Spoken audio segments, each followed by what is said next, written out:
Here we go. Good morning. It's a Wednesday morning. Welcome to Lake Wissota. Nice to have you here on this September 17th, 2025. I'm Pat Kreitlow, and what a busy show we have today.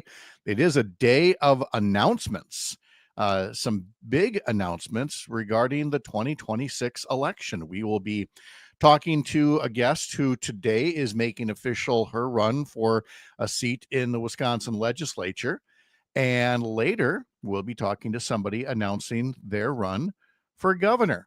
Brand new announced candidate. We had, State Senator Kelda Roys came into the race. What was it? Just day before yesterday, getting the work week started. And next thing you know, we're going to have another member. We do not. Let me say this right. We had a state senator who just announced, and now we have a state representative who is announcing a run for governor today. And so we'll be talking to State Representative Francesca Hong all about that coming up on the program.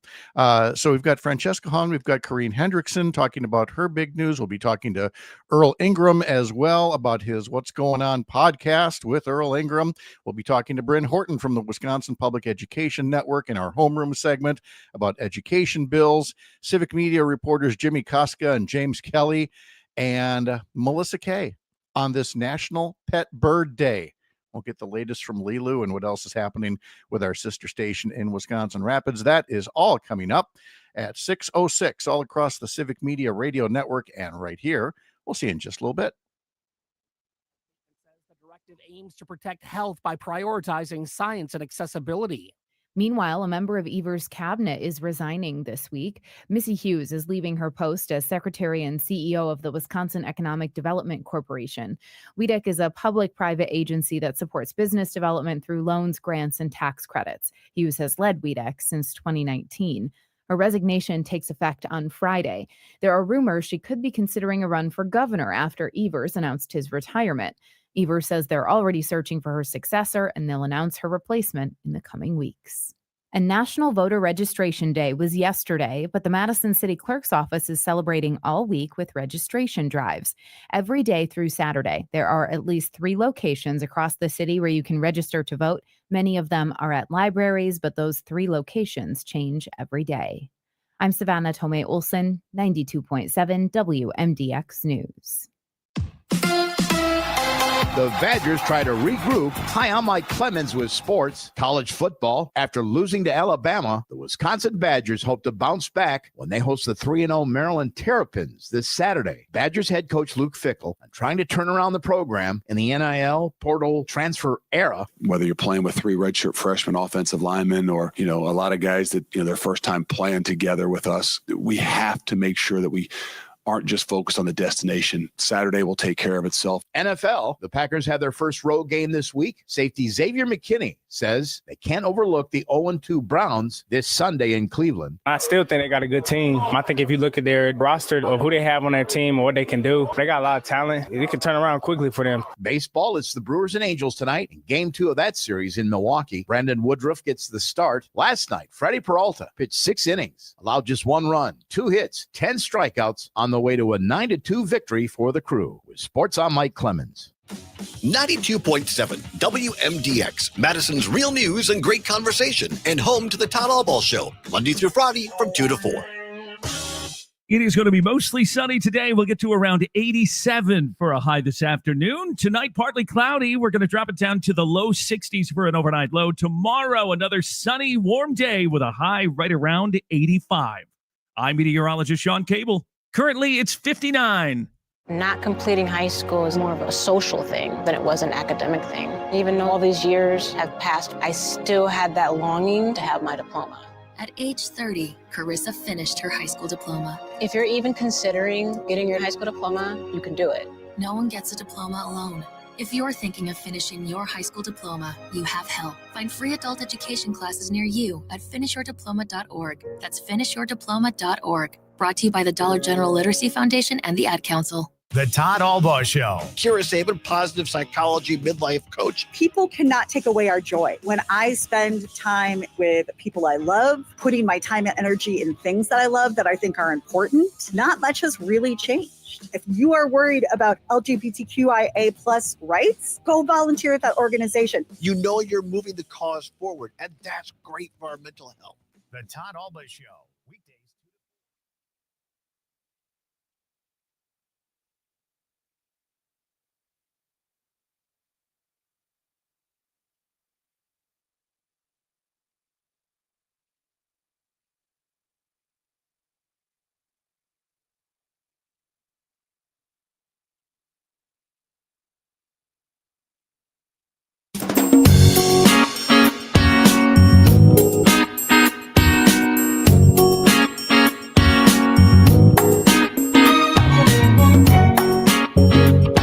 Live across Wisconsin on Civic Media, you're listening to Mornings with Pat Kreitlow, powered by Up North News.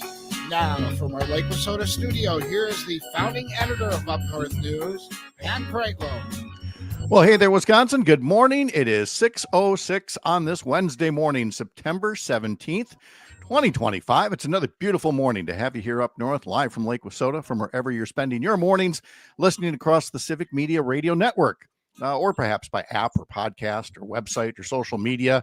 However you got here, glad you got here. I got a question for you. Did you notice the change in seasons recently? Not fall. No, not the school year. No, not football. Campaign season. We have not one, but two campaign announcements on this program to share with you this morning. The first one is just a couple of minutes old. State Representative Francesca Hong making it official. She is a candidate for Wisconsin governor, and she will be joining us in the 8:30 half hour to talk about her run. We will play her introductory video in just a bit. We had to censor it first. If you know anything about Francesca Hong, it's that she's very, very, she does not pull punches when she speaks. How about that? We will also be talking to Corrine Hendrickson. She is a now former child care provider in the new Glarus area. And of course, she has been quite frustrated with the state of politics in our Wisconsin legislature when it comes to looking out for working families. She made it official on this show that she would have to close up her child care center, that it was just no longer something where, well, she didn't want to lose money. Nobody does want to. And so she's had to close up her child care center. And now she's ready for what's next. And she has an announcement that she's going to be making on our program this morning as well. So campaign season for 2026 is definitely underway. And we are one of the places where candidates stop on their way to 2026. So we hope you stick around and hear what Francesca Hong and Corrine Hendrickson have to say. If you can't stick around for everything, you can always pod the program, head over to Spotify, sign up there, or Apple, wherever you get your podcast, and that way you have us on demand wherever you go. Also coming up on the program today, we have our Homeroom segment. We will be talking to Bryn Horton from the Wisconsin Public Education Network about what else is happening in the state capitol along the lines of education. You know, the state budget's done, but there's all kinds of bills that legislators have been introducing that could affect the way that your kids get an education. Some could be helpful, some could be meh, some could be just downright annoying or nuisance, or even harmful to public education, undermining public education. So Bryn Horton will talk to us about that in our 7:30 half hour. And of course, it's Wednesday, so we have no shortage of civic media friends to visit with as well to tell us what's going on in their respective necks of the woods. There's James Kelly reporting from Chippewa Falls. There's Earl Ingram in Milwaukee, Jimmy Koska in Boscobel looking at sports and news in Southwest Wisconsin, and Melissa Kay from our sister station in Wisconsin Rapids on Parker Olson, producer of this program. What is National Pet Bird Day?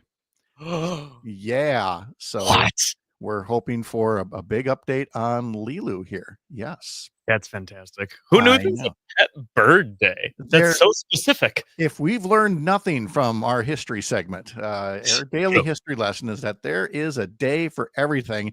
And I don't even read them all because there's so many of them. I mean, there could be National Retro Bar Coaster Day as I hold up a coaster that I don't know where we got this back in the 1980s, but it's Those are cool, though. still That would be around. a good day. Got to put your coffee cup on something now and then. So yeah, it's Pet Bird Day. There's a day for everything.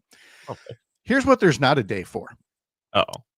Publishers Clearinghouse and the Prize Patrol bringing a great big oversized check to your door and promising that you're going to get so many thousands of dollars for life.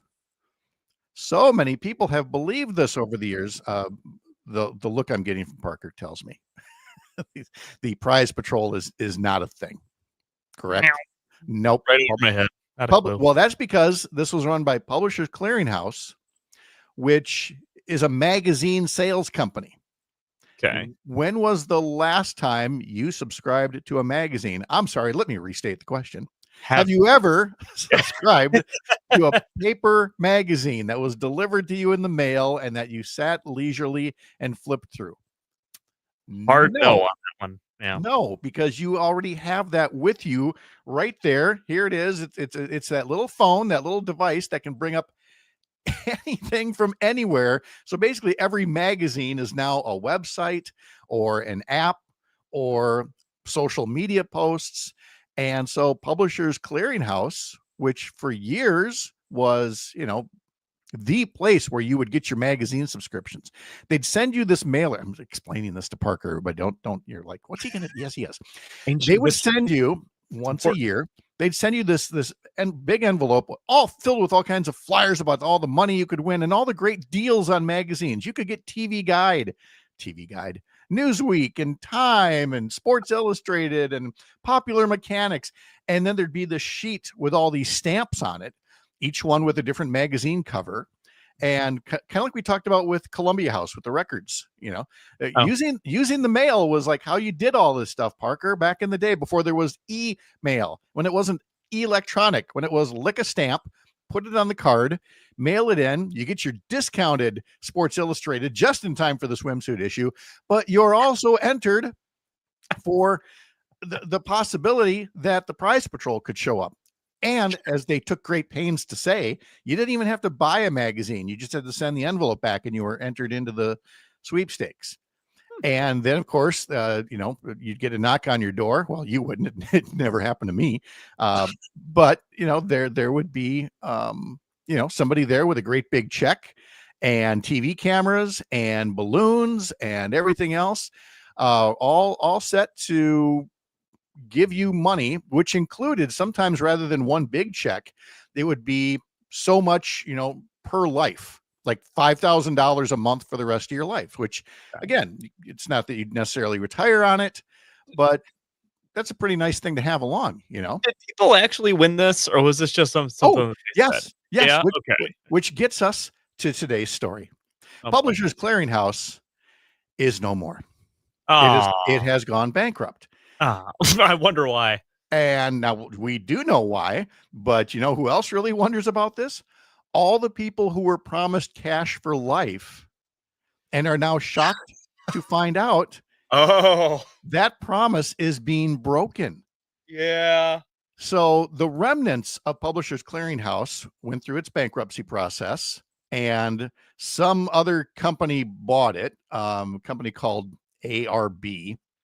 And ARB says, well, we still want like the direct mail part of the company and the online parts of the company, but we're not buying the part of the company that's responsible for making payouts.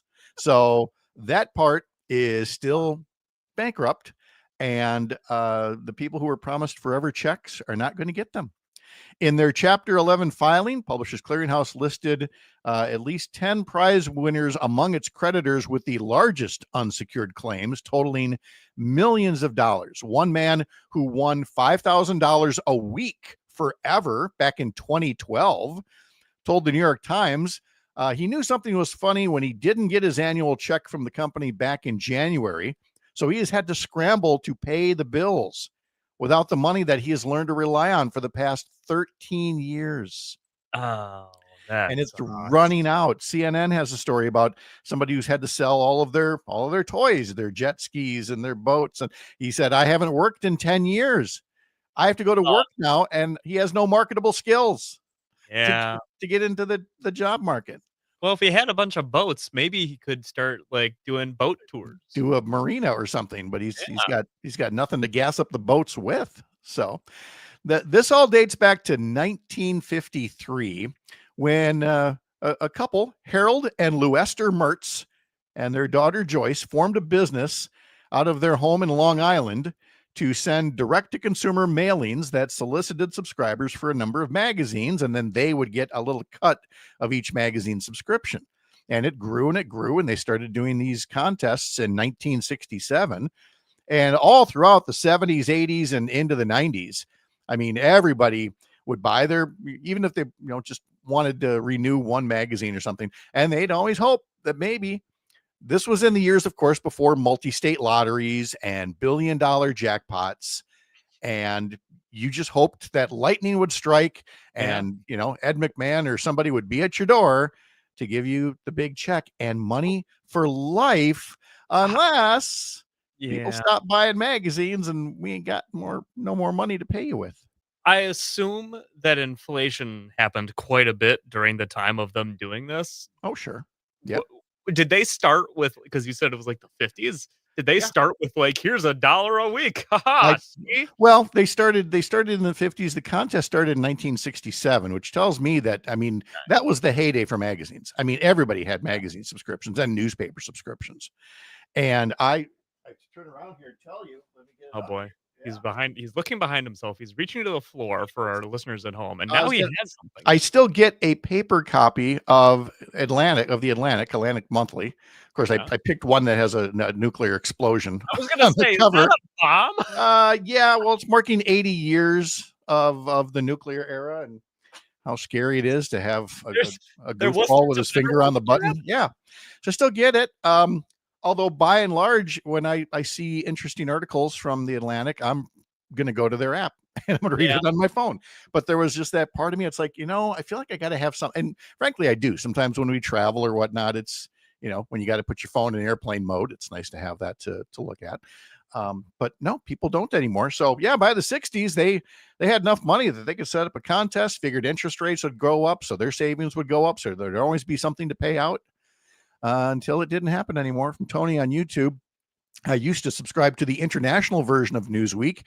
Now they don't make any version of a physical magazine. No, they do not. You still see them in the bookstores. If you go to what's its face, Barnes and Noble. I mean, the racks are full of these magazines. I don't know who's buying them. They're very specialty based. Probably dentist office. That's the only place I can think of. Somebody's got to be buying them, right? So anyway, I'm sorry if I'm the bearer of bad news for folks, but if you were counting on your Publishers Clearinghouse money to keep you going, I might suggest going to get a physical newspaper and looking through the want ads because it's time to find some work. Let's check some sports now at 6:18. Christian Yelich hit home run number 29 and had 3 RBIs. All-star pitcher Freddie Peralta struck out 10 over 6 innings. He won his National League leading 17th game as the Brewers beat up on the Los Angeles Angels 9-2 last night. Freddie Peralta looked good. He allowed 1 run on just 2 hits. He walked only 2. He struck out the side in 3 different innings. William Contreras had 2 RBIs. There were other key swings by Sal Frelick, Caleb Durbin, Andrew Vaughn, and Jackson Churio. Brandon Woodruff will get the start in tonight's game 2, and you can catch that at, I believe, 6:05. Yes, right there, 6:05. Pregame of the Brewers versus the Angels on stations across the Civic Media Radio Network. I predict another win, Parker. I think we're looking good. The magic numbers now, it's Cubs 1, but the magic number drops to 7. So is your elbow, does it have a little twinge of win in it? A little bit, yeah. That the bursitis is telling me this is what we're going to get today. Yeah, exactly. Okay, we will talk a bit about monopoly money and inflation and corporate America and what they all have in common coming up next. From the heart of America's up north, live from Lake Wissota. Thanks for making this the place to spend part of your mornings. I'm Pat Kreitlow. This is the Civic Media Radio Network.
Okay, Luke, can you got hear me the right Francesca Hong tape ready to go? now? Yes, Pat, I have it. Yeah. Okay, good. Hi, Luke. Luke. Luke, where are you, Luke? Uh-oh.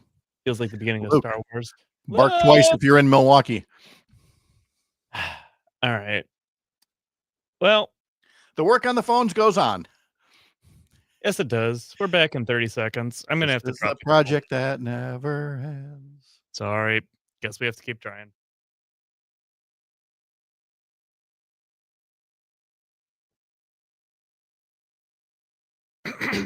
Ah. Oh, I'm not needed. Secret show. Don't you love that?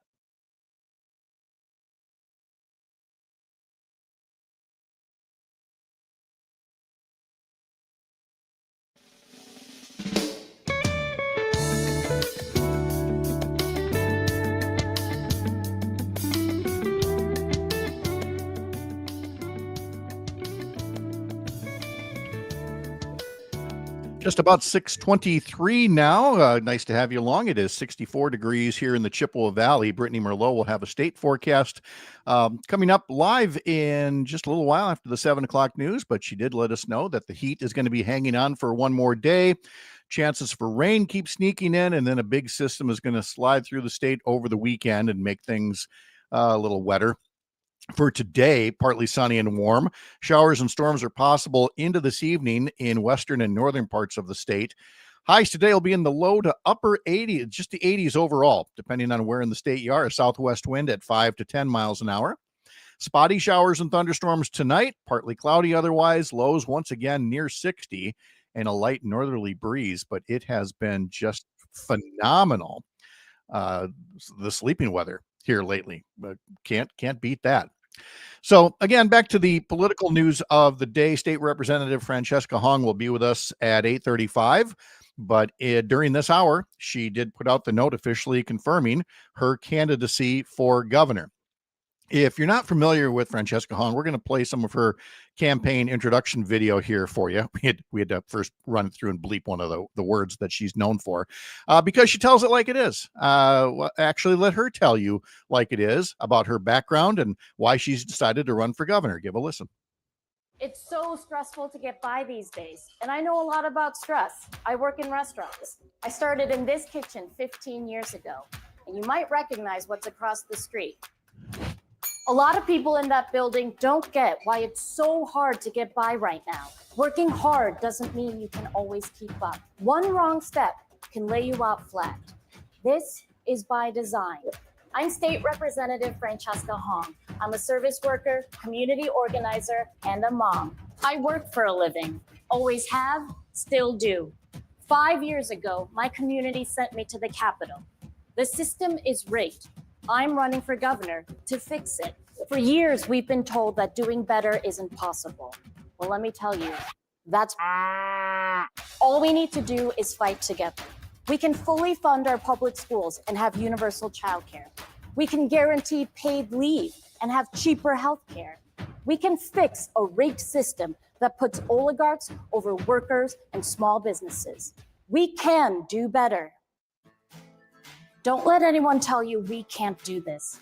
We can build a Wisconsin where we share the table.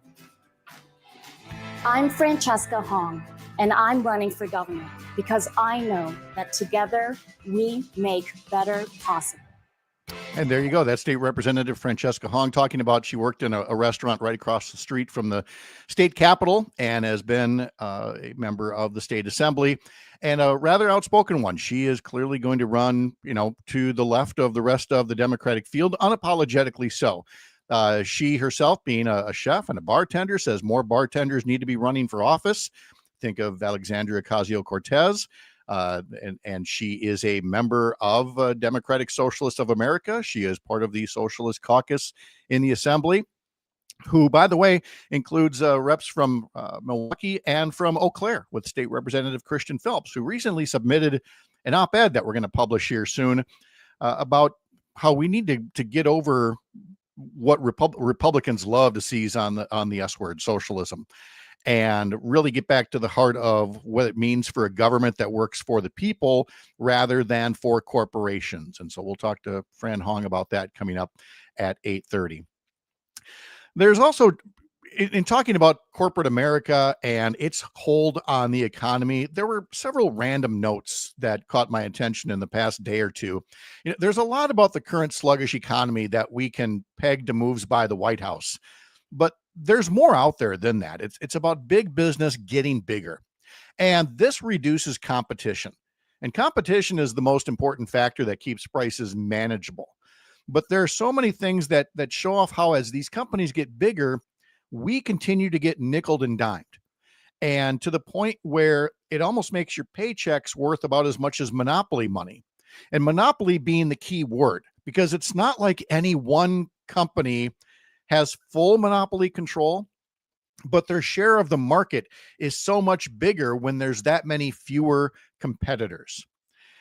For example, there's a story yesterday about how a St. Louis-based grocery chain is going to acquire Wisconsin-based Festival Foods. And this will include 42 Festival Foods locations, 9 Hometown Grocers locations. The company, Schnuck, out of St. Louis, is a family-run company as well, and as was Festival and its original roots. And so that's not to say that by itself there's something, that's ominous there. It's just another case, as we've seen in the grocery industry, of some of the big companies getting bigger, their buyouts, their acquisitions, and so. Despite all the words said yesterday, dedication to hometowns and employment and everything else, it's just something to watch for at a time when grocery prices, don't appear to be going down. You have XL Energy, which is asking for a rate hike. We talked about this with Robert Craig from Citizen Action. Utilities, again, have a near monopoly in their marketplace. And even when they make a profit, they are always looking to hike the rates a little bit more in that ongoing battle between shareholders or customers. Who do you serve? Remember, we talked to Jim Payne up in Superior, the mayor there, about the water utility, the only privately held water utility in the state of Wisconsin, and how maybe getting it out of private hands and back into the public sector will be better for ratepayers, the actual customers of the water company. But you even have Ben & Jerry's, which is now part of a big corporation called Unilever, and where the Jerry of Ben & Jerry's has just announced he's resigning from the company because he's feeling muzzled politically by the company Unilever, their corporate parent, which makes sense when you've got somebody like Derek Van Orden trying to play big brother in policing the thought and the speech of people all around Wisconsin. So there's no easy answer for all these things. just a random assortment of things to watch for so that you don't continue to get nickeled and dimed and have your right to free speech chipped away bit by bit. We'll have today's history lesson in just a bit. You're up north.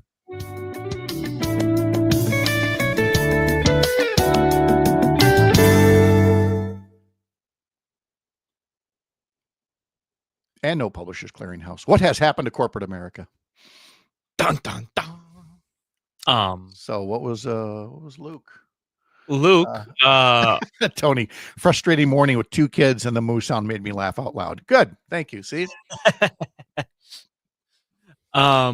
Luke hung up the first time because you and I were talking, so he didn't want to hang out there for the whole time. And it didn't show me that he hung up. So when I took it, there was no one to talk to. Gotcha. And he called again, and I did hear it. Okay. So, as far as I understand, we're good to go here. With a dump button. With a dump button. Okay. You know what we need? Do we need to test that to make sure that it actually works on air? No, I mean, we wouldn't have somebody say a bad word. We would just know that, maybe they're going to count to 3, 2, 1, 0, and you try to hit the dump button on 0. Well, we would only be able to do that while we're live. That's what I'm saying. Yeah. Okay. So I don't know. I guess. Or do we just do it on faith? That'll work. Oh, what's the fine? 90K? Yep. Yeah. What can they do to us, right? All right, Yeah. I'll be back. Farms and in the community. It's our people, products, and pedigree that combine to make a true difference that you can see on the bottom line and feel in your heart. Learn more about our difference makers at dairylandseedifference.com. Cash flowing the farm through the harvest season. That's one of the goals that John Heinberg, market advisor with Total Farm Marketing out of West Bend, is suggesting. And he said you may need to use multiple tools to do that. This market's going to have a lot of potential volatility in it, especially because of, at least where the corn demand is. So there's some things that we've been talking to producers about. Again, we want to keep things fixed. We want to minimize the risk in terms of margins and things of that nature. A call is a one-time cost. Pay for it. You got the position working and just let it work. Whether you use somebody like myself or even talk to your elevator about it, those opportunities are out there that you can keep some ownership over this crop into the spring. John Heinberg, market advisor with Total Farm Marketing out of West Bend. He says have those conversations with your elevators or your crop advisor right away and try to capitalize on any ups that might develop. Not many ups this morning in Chicago. Right now, December corn is down 0.5, 4.29. November soybeans are down 6, 10.44. The wheat for July of next year down 2, 5.71. Yesterday in Chicago, the barrel cheese remained unchanged, 161.25. 40-pound block cheese did gain a penny, 162.75. AA butter down another nickel, 177 a pound. And the October class 3 milk that goes into cheese is down 6 right now, 16.59 a hundredweight. That's just a quick snapshot on where the numbers stand rolling into a Wednesday trade session. More available now, MidwestFarmReport.com. I'm Pam Yankee. Catch Farm Report updates throughout the day from the Midwest Farm Report, right here on 92.7 WMDX. It is going to be mostly sunny today. We'll get to around 87 for a high this afternoon. Tonight, partly cloudy. We're going to drop it down to the low 60s for an overnight low. Tomorrow, another sunny, warm day with a high right around 85. I'm meteorologist Sean Cable. Outside now, it's 58. I'm Rick Smith, host of The Rick Smith Show. If you're looking for honest talk, real stories, and straight-up news that matters to you, tune in to The Rick Smith Show. We're digging into the issues that affect your job, your family, your future. Join me weeknights at 9 on the Civic Media Radio Network, because your voice deserves to be heard. That's The Rick Smith Show, heard weeknights at 9 right here on the Civic Media Radio Network. Hey there, Wisconsin. Tom Hartman here. Democracy is not a spectator sport, so join me each and every weekday right here on Civic Media for the Tom Hartman program from 11 a.m. to 2 p.m. Covering the news of the day and sharing ways for you to get off the sidelines and get active in your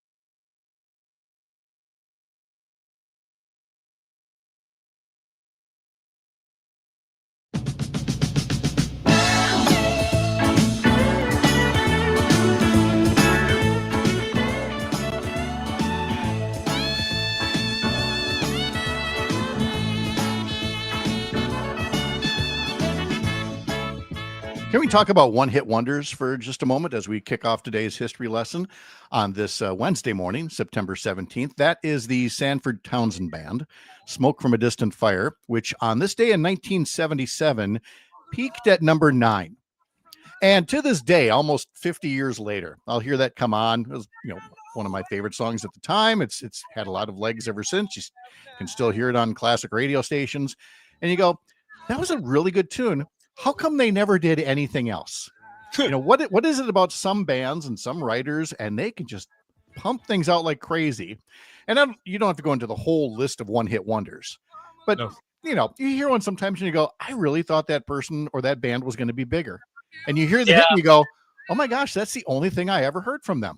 Yeah, there are a couple of times that I've heard a song that I've really liked and thought, I'm going to check out this band. And I've looked at the band and I'm like, wow, these guys suck. Why is this song they got good? lucky once? Okay, all right. Well, that could be it. Maybe some other talented songwriter slipped them a little something and said, here, try this. And they struck pay dirt on one. Couldn't do it any other time other than that. But whatever the reason, the Sanford Townsend Band peaked at number 9 this day in 1977. All right. I was joking about Ed McMahon earlier, and by sheer coincidence, this is the anniversary of the beginning of the Ed McMahon hosted show Star Search.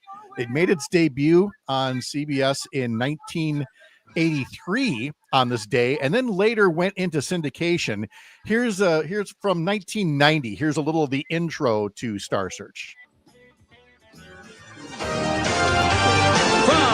Hollywood, the entertainment capital of the world, it's round 2 of the 1990 competition on Star Search with Ed McMahon. For all the stars that would appear on that show as beginners, how come one of them couldn't stick around and replace that guy as announcer? From Hollywood, the entertainment capital of the world. Yeah. He's really working that vocal acting, huh? How did he get that gig? Anyway, the show itself was a juggernaut in, of course, the years prior to the internet, where you had things like this as a way to get your big break. This is a partial list of names that you may have seen for the very first time on Star Search.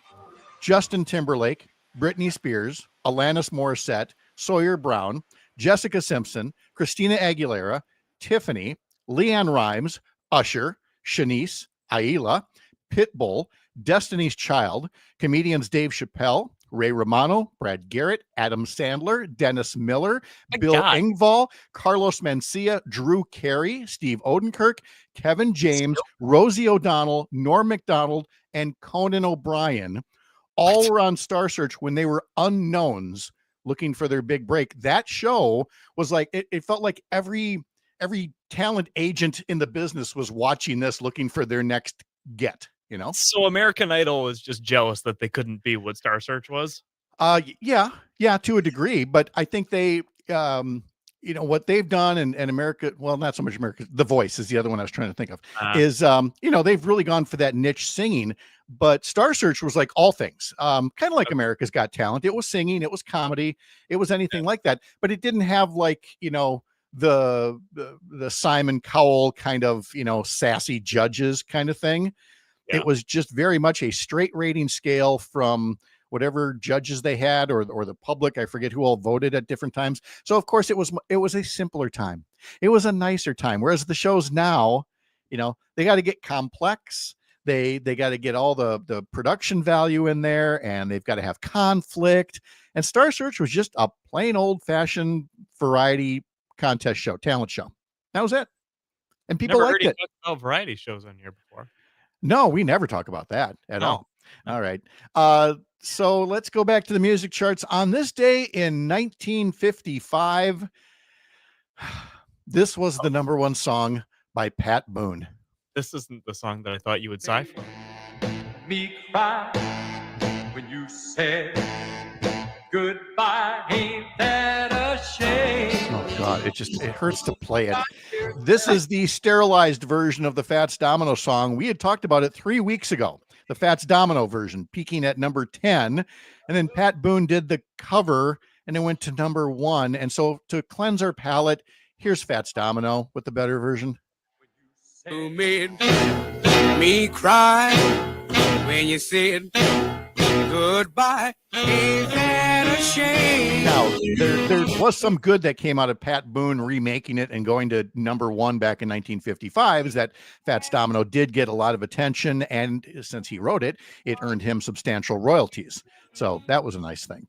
Let's move up the timeline to 1968, when the psychedelic soul anthem from the Fifth Dimension was certified gold with this tune.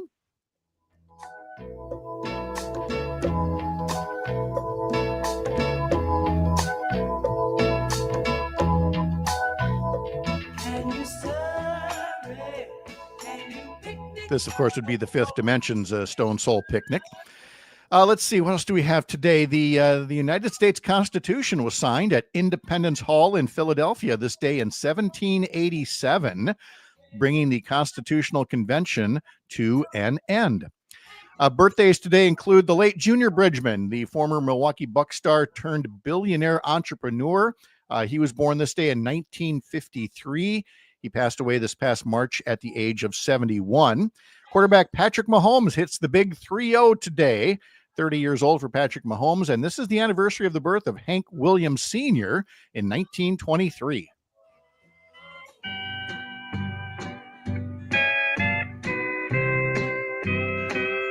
Your cheating heart will make you weak. Now, to be clear, country music was different then than what it is now. Yeah.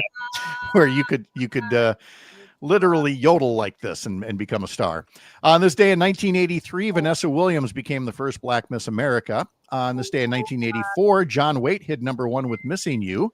And happy 74th birthday to Fee Waybill of the Tubes, who was born this day in 1950, making him 75 today. Step right up and don't be shy, because you will not believe your eyes. That's another group. I think the Tubes only had like 2 hits on the charts, and I thought that they'd go a little further, but they did not. It was a weird music video to see. Oh, they were all weird back then. I mean, Melissa Kay is here from WFHR in Wisconsin Rapids. She'll back me up on that. Weird music videos, which Good morning. I haven't seen a whole lot of them, but I think it's funny. Yeah. That Parker thinks they're weird. Parker thinks they're weird. Yeah, that's fair. Can you imagine locking him in a room with MTV for a day and then just watching 80s music videos and then having him give his take? The commentary. Part of this music video was a kid sitting on a little cart and a woman in like latex, I think, like holding him as they went on like. Well, a it's ride. a very burlesque type of deal.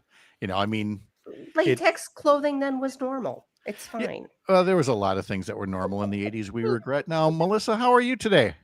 Oh, I'm good. How are you? I'm very good, thanks. Today on the National Day calendar, this is National Apple Dumpling Day. I don't know if I've ever had apple dumplings, but I've eaten my body weight in apple crisp, and I'm going to have some more here because My mom made fruit dumplings a lot when I was a kid. Really?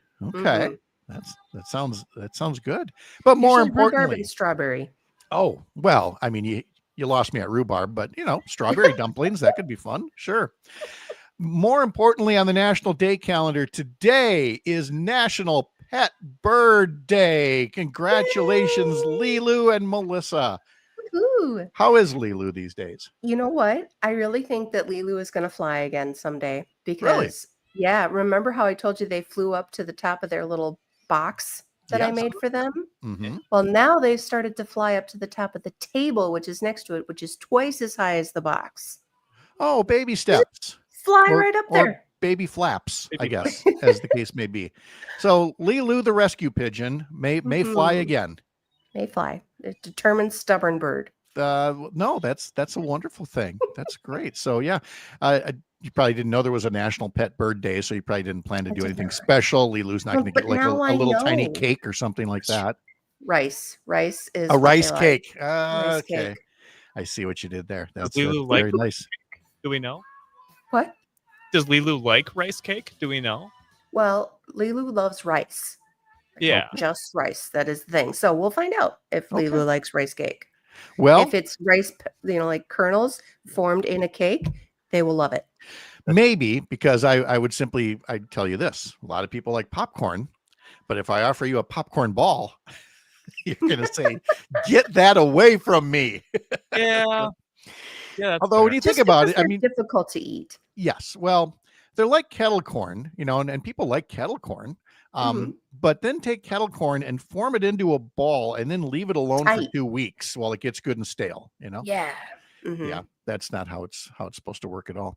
Let's see. I got one more music note to pass along. Kanye West went to number 1 this day in 2005, along with Jamie Foxx.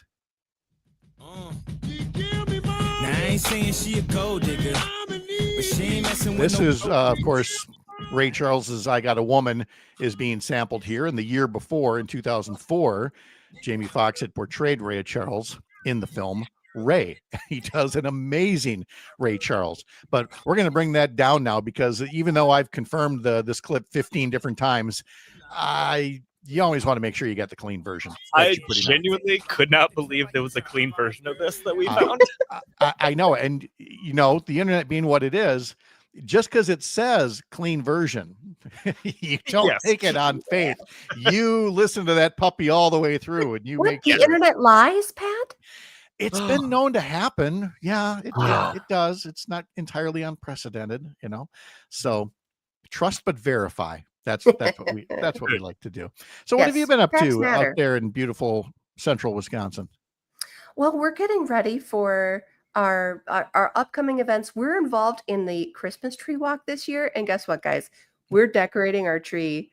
Like, we're pulling all the elements of WFHR and WIRA into it with a Agatha chicken head as our tree topper. We're going to have cranberries looping the tree. I've almost convinced them that we need to take like dry corn, like out of the field corn, and break it up into pieces to use as ornaments. We're going to put CDs with our like information on them as ornaments. It's going to be so much fun. I can't wait to do it. Well, very interesting. Yeah. It's the Southwood County Historical Museum, and different organizations can have a tree to decorate that then as people walk through the beautiful mansion that is our museum, and see all of the different trees from the different organizations. So it's our first year doing that. That's, good for you guys for planning for Christmas now, because I'm the kind of guy that it'd be like the week before and I go, well, I suppose we should do something, Well, it takes a while to make a paper mache Agatha chicken head. I'll bet that it does. Yes. And is that your job? Well, Ashley and I are taking that on. Okay. Well, then I can We're a see team completely working. We're having an art night. There might be wine. I can't say. No, I can say, and there should be. Melissa Kay from 97.5 WFHR and 105.5 WIRI in Wisconsin Rapids is with us for today's history lesson.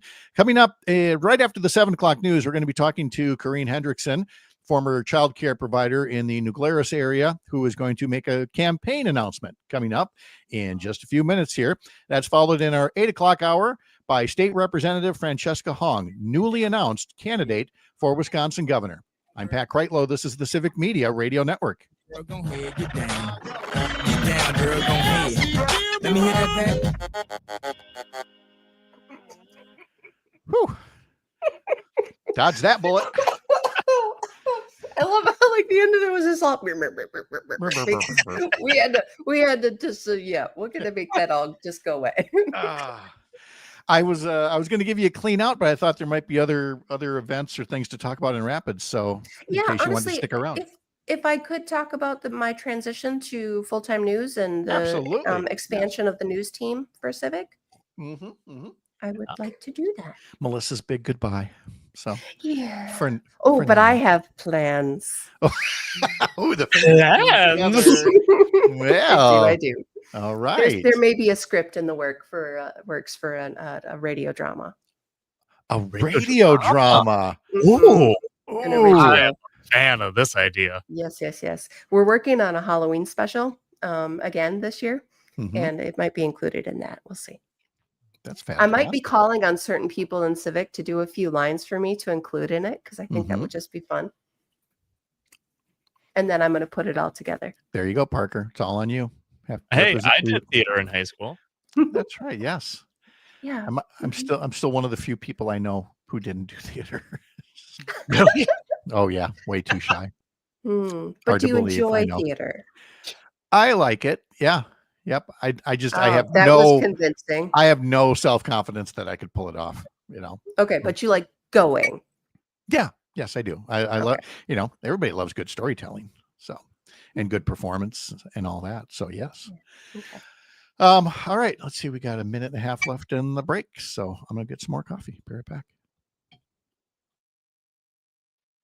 Concern about the dangers of concentrated wealth and power in America. Now, the fact is, you may not care how much money another person has, but you likely do care how much power another person has, especially if they're using that power to rig the rules of the economy to make themselves richer and you poorer.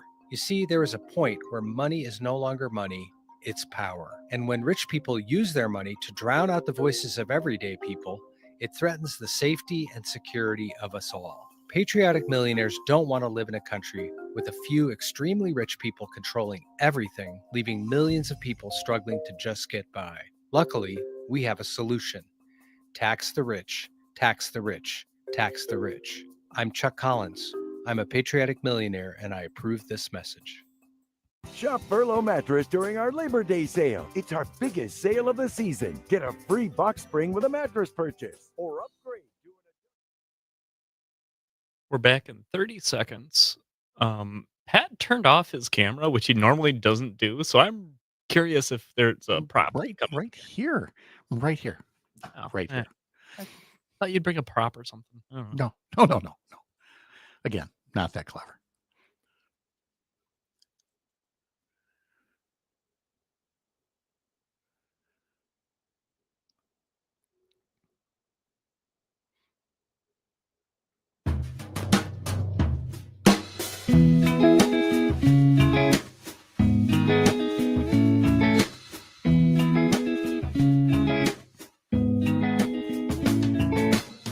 Brewers continue their series against the Los Angeles Angels this evening. Pre-game coverage at 6:05 on several civic media stations around the state. Also, sign up for our newsletters at Up North News. Head over to upnorthnewswi.com. You can get the Sunday morning newsletter that I put together about the week in politics and the question of the week, which is all about Ron Johnson and conspiracy theories. And is it possible to pick just one that we could get him to stop talking about forever and ever and ever, or not? And of course, we've got our new weekday newsletter editor, Ellie, who's getting started with us and has put out the newsletter this morning that includes stories about, oops, hit that page over there, Pat. Where can you find the peak fall colors in your favorite Wisconsin destinations? So she talks all about the Travel Wisconsin Fall Color Report. And also, Wisconsin parents are rightly concerned about the cuts Donald Trump and Republicans want to make to Head Start, which is a critical link for vulnerable children to get a good education. Again, sign up for that at upnorthnewswi.com. Now I can set those notes aside. Welcome back, Melissa Kay, as well, along with producer Parker Olson, and talk about Melissa and, chapters. There's different chapters out there. And, what's the saying? When one door closes, another door opens. But until that door opens, it's hell in the hallway. But now a new door is going to be opening for Melissa. There's been these periods of joblessness, and you have to make up, the right way to rationalize those times. Melissa's not going through that. She's immediately going through the next door, which involves doing much more work with the news department at Civic Media, correct? That is true. I'm moving into full-time news for Wisconsin Rapids area here, which is part of the transition that Shali Pittman, our new news director, is working to incorporate for all of reporters to just focus on news, because there's a lot of news and there's a lot of time it takes into, as you know, Pat, the amount of time it takes for journalists to do solid, good reporting that's fact-checked, that's, investigated. It does take time and effort and resources. So I really appreciate that she is putting in that effort. It's a little bittersweet to be leaving shows like yours and the morning show, but I am really looking forward to the extra time, because there's a lot to dig into. Just like the solar farm story that's happening here, there's so much research I need to do with that. The rail, the expanded passenger rail story that is coming out of Toma area and hopefully through here.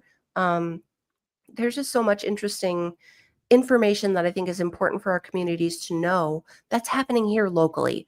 The more we focus on local and the more we build up and share and learn about our communities, I think the closer it brings us as a community. I am so genuinely excited about this because Civic Media, again, I'm not an employee of Civic Media, but I'm like your next door neighbor, something like that. And just and I hang out on your front porch every morning, and that's not And we creepy, appreciate you. creepy at all. Come over Yeah. for sugar anytime. There you go. But I have just so enjoyed watching the growth of this network and the recognition that, okay, now we've grown these radio stations and we've grown these talk shows, but you've now got a news department that is one of the largest in Wisconsin now. And Geographically. pardon me? Geographically. But I mean, just in terms of you've got bodies everywhere around the state, which a lot of places cannot say. Mhm. And so to enable that news department to be doing even more for local news coverage is a good thing all around. It's good for the listeners. It's good for you having more time to work on news stories. And as we say at Civic Media and at Courier Newsroom, Up North News, I mean, we have been watching local news, especially local newspapers, die left and right. And so any kind of investment in local reporting, that's good for democracy. That's good for, voter education. It's just a great thing overall. And I'm so glad you're doing this. Yeah, it's good for our state. It's good for our communities. I appreciate that people appreciate the local news, because anytime I talk about it out in the community, they're like, what? Really? Mhm. I didn't know. Yeah. And they're excited to sign up for the newsletter and they read our stories. It's really refreshing. It is. And so it's going to be great having you work on those things. And so less people think, well, wait, no more Melissa. Well, in much the same way that we've got other Civic Media news folks on now and then to tell us what they're working on, you'll be doing the same thing, just not with the same regularity. Correct. But as things come up, we are going to be genuinely excited to have you back here and find out all the things that you're going to be doing. Mm-hmm. And every once in a while, I'll have to drop in with a Lilu update. Absolutely. Our producer Laura at our station here in WFHR created a breaking news with pigeon coos, so she'll have to send that Breaking to you. news with pigeon coos. Yeah. All right. Well, you don't see that every day, nor hear it every day. So that's outstanding. Yeah. Melissa, thank you for doing that. And thanks for being part of our history lesson for all these Wednesdays. It's been outstanding. It's been years now. It has been, hasn't it? It Yeah. probably feels like a decade to you, but I'm appreciative. And that I've enjoyed it. and that you take us on the journey of, first off, telling us there's a thing called rescue pigeons and the application process and the Mhm. screening. I'm so glad you passed the background check. I mean, now in this day and age, Me you might too. not. They scrub your social media posts for everything. I'm still glad that you weren't robbed. Yes. This was a good chapter of that where we thought you were getting scammed and going to get robbed. Yes. Yeah. And be forced You to guys wear made me nervous. forced to wear a pigeon costume instead. Just a terrible. Oh, There were God. terrible directions that this could have gone in, and it all went perfectly. And look Appreciate at you you coming along with me on the journey. You're such a good mama bird. We appreciate you, Melissa. Thank you so much. Take care. Say hi to everybody in Rapids for us. Thank you, guys. All right. You take care out there. And again, Melissa will be part of Civic Media's news coverage along with the entire rest of the team. For example, James Kelly will be here 2 hours from now, updating us on the things that he's working on for news stories in Western and Northern Wisconsin. We'll have Jimmy Kuska here 1 hour from now doing the same thing. And we've got Earl Ingram coming in just after 8 o'clock as part of the What's Going On podcast that you can get through Civic Media too. We've got Corrine Hendrickson standing by. We're talking about campaign announcements. Francesca Hong, new candidate for governor, will be on at 8:35. I'm Pat Kreitlow. This is the Civic Media Radio Network.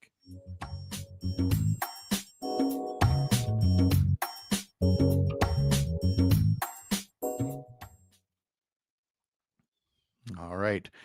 Fabulous. Melissa, thank you so much. Oh, thank you. You This know- has you know- been fun. You know where to find us. Oh yeah. I'll send you a couple Lilu pictures of them exploring. Yes, And then please. when there's updates, I'll send you a text. I'm looking forward to the video of the first flight. It'll be like Orville and Wilbur, just it'll be a little sketchy, but it'll get done and it'll only get better. So, and then they'll escape my pigeon pen, and then we have problems. Yeah, then we will have problems, but let's cross that bridge when we get to it. All right, we'll see you later. Bye. See you, Melissa. All right, Corinne, how are you? Oh, let me see. I'm doing well. There you are. Hi. So you're ready for today's events? As ready as I'm going to be, right? Okay, sounds good. It's a good thing I've had some practice. Yes, you have. Be freaking out. Oh no, you're going to be great. Okay, well, good. Well, I've been getting the emails, and so I've got the notes here. Anything else that I need to know? Anything new that's come up, or is everything still going according to plan? I have elk horns. You have what? I have elk horns coming. What? Oh, okay. The big Swiss horns. Oh my goodness. Okay. Because it's New Glarus. Like, of come course. on. Yes, of course. Silly me. All right. Well, good. All right. Well, you look good. You sound good. So we'll put you back in the waiting room and we'll come get you right after the news and weather. All right. See you in a Thanks. bit. Okay. Pat, do you want anything about TikTok and Festival Foods and Excel in the show description? I noticed that you have that at the bottom. But I didn't get to the TikTok part, but I did mention Festival and Excel. Let me just go back and look at what you got here. Oh, that line down there. No, Yeah. I was supposed to get rid of that line. I'm sorry. okay. Nope. I figured. I just wanted to make sure. Yep. Nope. That's all good. If anything, we could add a sentence. And Melissa K tells us about how civic ethics is growing its coverage. There we go. Get a nice little Melissa mention in there. Okay, there. Now you should be good to go. Beautiful. Thank you, sir. Mm-hmm. Here's some news. A statement says the directive aims to protect health by prioritizing science and accessibility. Meanwhile, a member of Evers' cabinet is resigning this week. Missy Hughes is leaving her post as secretary and CEO of the Wisconsin Economic Development Corporation. WEDC is a public-private agency that supports business development through loans, grants, and tax credits. Hughes has led WEDC since 2019. Her resignation takes effect on Friday. There are rumors she could be considering a run for governor after Evers announced his retirement. Evers says they're already searching for her successor, and they'll announce her replacement in the coming weeks. And National Voter Registration Day was yesterday, but the Madison City Clerk's Office is celebrating all week with registration drives. Every day through Saturday, there are at least 3 locations across the city where you can register to vote. Many of them are at libraries, but those 3 locations change every day. I'm Savannah Tomei Olson, 92.7 WMDX News. The magic number is 7. Hi, I'm Mike Clemens with sports. Baseball. The Brewers host the LA Angels again tonight. Last night, the Crew with a 9-2 win. Christian Yelich, a 2-run homer in the 4th. Now, 7 is the Brewers' magic number to clinch the division, but Yelich says it's still too early for all that right now. Yeah, I mean, we just need to focus on winning that night, like not even thinking about like the magic number. We need to just keep stacking wins and playing good baseball, and that'll take care of itself. You can't do that in one night. When you start looking ahead, then things can get away from you a little bit. College football. The Badgers getting ready to host Maryland Saturday, Camp Randall, kickoff 11 a.m. NFL, Packers wide receiver Jaden Reed confirming he's now had surgery to repair his broken collarbone and foot fracture. Meanwhile, Christian Watson says his new contract extension takes some pressure off as he tries to come back from that torn ACL. For me, I mean, it was really just to, take that pressure off of myself so I can kind of just go out there when I get back and just play free. That's Packers wide receiver Christian Watson with Sports on Mike Clemens. You're listening to 92.7 WMDX, Madison's home for the Todd Allball Show, weekday afternoons from 2 to 4. It is going to be mostly sunny today. We'll get to around 87 for a high this afternoon. Tonight, partly cloudy. We're going to drop it down to the low 60s for an overnight low. Tomorrow, another sunny, warm day with a high right around 85. I'm meteorologist Sean Cable. Currently, it's 59. Doctors Without Borders is delivering life-saving medical care where it's needed most in communities around the world. From bandaging war-wounded patients in Sudan to providing clean drinking water in Haiti, we're in more than 70 countries worldwide, bringing patients from sick to recovering, from emergency to aid, from crisis to care. This life-saving care is made possible by a global movement of supporters like you. Thank you. The Todd Albaugh Show. Talk about overall mental health, how we cope with this non-stop, overwhelming news. Tom, thanks for calling. What say you? Nobody can do push-ups indefinitely, but bring this back to mental health, and suddenly we feel we should be able to pound through this without taking any kind of a break. And it's just not the way that it works. So do any. All right. How's Brittany? Good. How are you? Very good. Thanks. All right. Under 30 seconds. See you in a bit.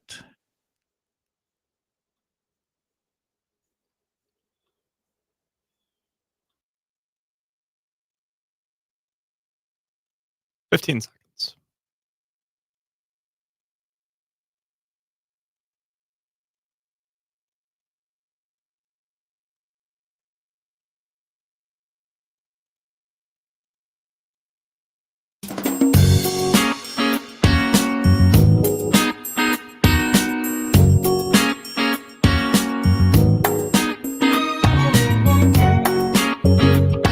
Live across Wisconsin on Civic Media, you're listening to Mornings with Pat Kreitlow, powered by Up North News. Now, from our Lake Wissota studio, here is the founding editor of Up North News, Pat Kreitlow. Hey, good morning. Welcome back. Nice to have you here up north on this September 17th, Wednesday morning, September 17. Keep that number 17 in mind as we talk to our next guest, Corrine Hendrickson, about the 17th State Senate District. Details to come right after Brittany's weather. And then in our next hour at 8:35, we will be talking to State Representative Francesca Hong, who announced this morning that she too will be running for Wisconsin governor next year. So we have a gubernatorial candidate coming up in our 8 o'clock hour. And that's not all. There's also tomorrow we'll be talking with former Racine Alderman Trevor Young, who has just announced his candidacy for the state Senate in the 21st district, the seat held since 2010, I believe, by Republican Van Wangard. So a lot to cover this week with the change of seasons, not just back to school, not just fall, campaign season as well. But let's get to the fall part of the season with meteorologist Brittany Merlot, who joins us along with Parker Olson, who's producing things down at Madison Studio A2. And I did not realize, because it's dark at the start of the show here, so the show is well underway, for me to notice it is really foggy up here on Lake Wissota this morning. Is that something we're seeing all over the place? Yeah, definitely up north right now. Dense fog from Eau Claire through Hayward into Ashland and Superior. That's going to be here for about another hour or two. Temperatures, too, right now in the mid-50s to mid-60s across the state. We're also seeing a few thunderstorms starting right now, pretty much from Amory through Rice Lake, and that could extend towards the Minocqua area, too. We have a front just sitting here over the northern part of the state this morning. So that's kind of the case as we go through the next day. This front is going to slowly make its way south through the state, and then the system, the low pressure itself, will eventually move into the state for the weekend. So yes, wet weather ahead and cooler temperatures too, but not today. We're still looking very warm across the state, low to mid 80s everywhere. Some of us will be nearing 90 once again. It will be a sunny day, especially south into Madison and Milwaukee. Clouds will be increasing though west and north throughout the afternoon. Drizzle is possible far southwest midday. And then we're looking at more small storms sparking up again this evening, especially northeast in our state. And then tomorrow, cooler, slightly cooler, especially north, only mid-60s up north. 80s will still be felt down south tomorrow. Scattered spotty showers are expected kind of statewide, very isolated, very brief and small. But chances for sunshine still hang on into Madison and Milwaukee until the weekend. That's when that low pressure system arrives. So heavier rain and storms on the way. Conceivably, today and tomorrow could mark the last of the mid-80s. It could. Yes, it could, unless we get a nice little warm spell in October, which does happen, by the way. Does. Even in November, it's happened. So yes, okay. So shut up, Pat. Don't get ahead of yourself here. Good morning from Tigerton, writes Rob. Partly cloudy and 59 degrees. It felt a lot like mid-July rather than mid-September. Yesterday was busy mowing lawns in Wittenberg. To me, this is the first that has been actually dry, a lot of dry grass that's drying out for the first time since spring. Today he's got a mowing job in rural Tigerton, a doctor's appointment in Shawano, and he writes no fog in the Tigerton area. Tony writes that these 80-degree days have been killing me. It's so hot, and I refuse to turn on my air conditioner. You live on Lake Superior. You have the world's greatest air conditioner up there, Tony. The Tony also adds, it was so foggy, I could barely see the turkeys crossing the road. Unacceptable. You got to be able to see the turkeys when they're Seriously, heading and the across. deer up there. Yes, exactly. And so that's from Tony, and that's from Rob, and we'll have more from Brittany coming up in 1 hour. Brittany, thank you so much. Appreciate it. Thank you. All right. Also a note up here from our friends at Motherhood for Good, who are saying good morning. I sense they maybe want to hear more from one of our next guests coming up. This is a candidate announcement kind of day, candidate announcement kind of week. You had State Senator Kelda Roys getting into the race for governor a couple days ago. I just mentioned State Representative Francesca Hong also joining the governor's race. There are state Senate candidates, one I just told you about in the Racine area, and now one potentially in the New Glarus area, as we welcome in Corrine Hendrickson to tell us what she's going to be up to later today, former child care provider in the New Glarus area. Corrine, good morning. How are you? Good morning. It's still really weird to hear former in front of that. I completely, it's weird for me to say it, and it's not something we necessarily like to dwell on, but the thing that's prompting, your change in what you do on a day-to-day basis is rooted in a Wisconsin legislative leadership team that did not ever seem to take everything that you said seriously about just how serious childcare and other issues are for Wisconsin families. And so consequently, what's that meant for you? What is it that you plan to be doing throughout the day today? So it means that I guess I have to do it myself. There you go. So I am officially running for State Senate District 17. That is the southwestern part of Wisconsin, which we have some really good progressive Democratic roots, and we just need to get back to them. And a lot of it comes down to the lack of affordability in our daily lives, whether it's groceries, childcare, our property taxes continuing to increase because our state refuses to invest in our public schools appropriately and instead is cutting taxes for the wealthy and to keep the powerful in power. So at 10:30 this morning, I will be launching at the New Glarus Village Park. Super excited because in New Glarus, it's a tradition to have elk horns, and there will be elk horns there as well. So I'm hoping that lots of people will join me and support me in my newest adventure. Those are those big Swiss horns, like you're as if everybody's going to get a Ricola lozenge or something at this point. Maybe that should be my thing. There you go. Instead of tossing candy at parades, you're tossing cough drops. It could be whatever works for you. Now let's take care of the elephant in the room, or shall we say the donkey, because we're going to be talking about primaries, and that 2026 is probably going to be a year unlike any other in terms of primaries. You've got an open governor's seat, an open lieutenant governor's seat, an open secretary of state seat, and you've already got 3 Democratic candidates announced in the 3rd congressional district, and now you have in these state senate districts, at least 3 different state senate districts now, there will be primaries as well, and that includes in your district where Representative Jenna Jacobson has also already announced. In this case, let's just bring it down to this particular example in the 17th Senate District. There is a motivator for multiple Democrats to want to run, and that's because the Republican incumbent, Howard Marklein, chairs the Joint Finance Committee. So, I mean, all the more motivation for Democrats to jump in, right? Oh, absolutely. I also find it interesting that so far, Senate 17 is all women. Lisa White is also running. And the CD3, which is Van Orden's, is all women too. So I feel like there's a little bit of, women wanting to make sure that we can take care of our families and our communities and stepping up into this space. I think it's good there's a primary. I think we can, learn from each other. I think the voters have a right to choose because, we fought for gerrymandering. So that's part of why there's so many also interested. This seat is now winnable because the lack of gerrymandering. In our state, we have fair maps, but at the same time, have a robust primary because that's the way for the people to decide who they want on their party ticket, I guess you would say. So I'm looking forward to, getting to know people and proving, that I'm the hardest worker and I'm the best for the position.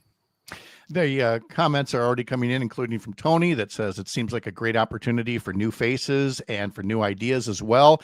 And now, again, I'm not looking to make Senator Howard Marklein, the issue is certainly not the centerpiece of your campaign, but the symbolism of a co-chair for joint finance in budgets that cycle after cycle after cycle seem to be out of sync with what he and others are hearing at all those budget public hearings around the state, again, seems to be rather representative of why anybody is running for legislature around Wisconsin this year.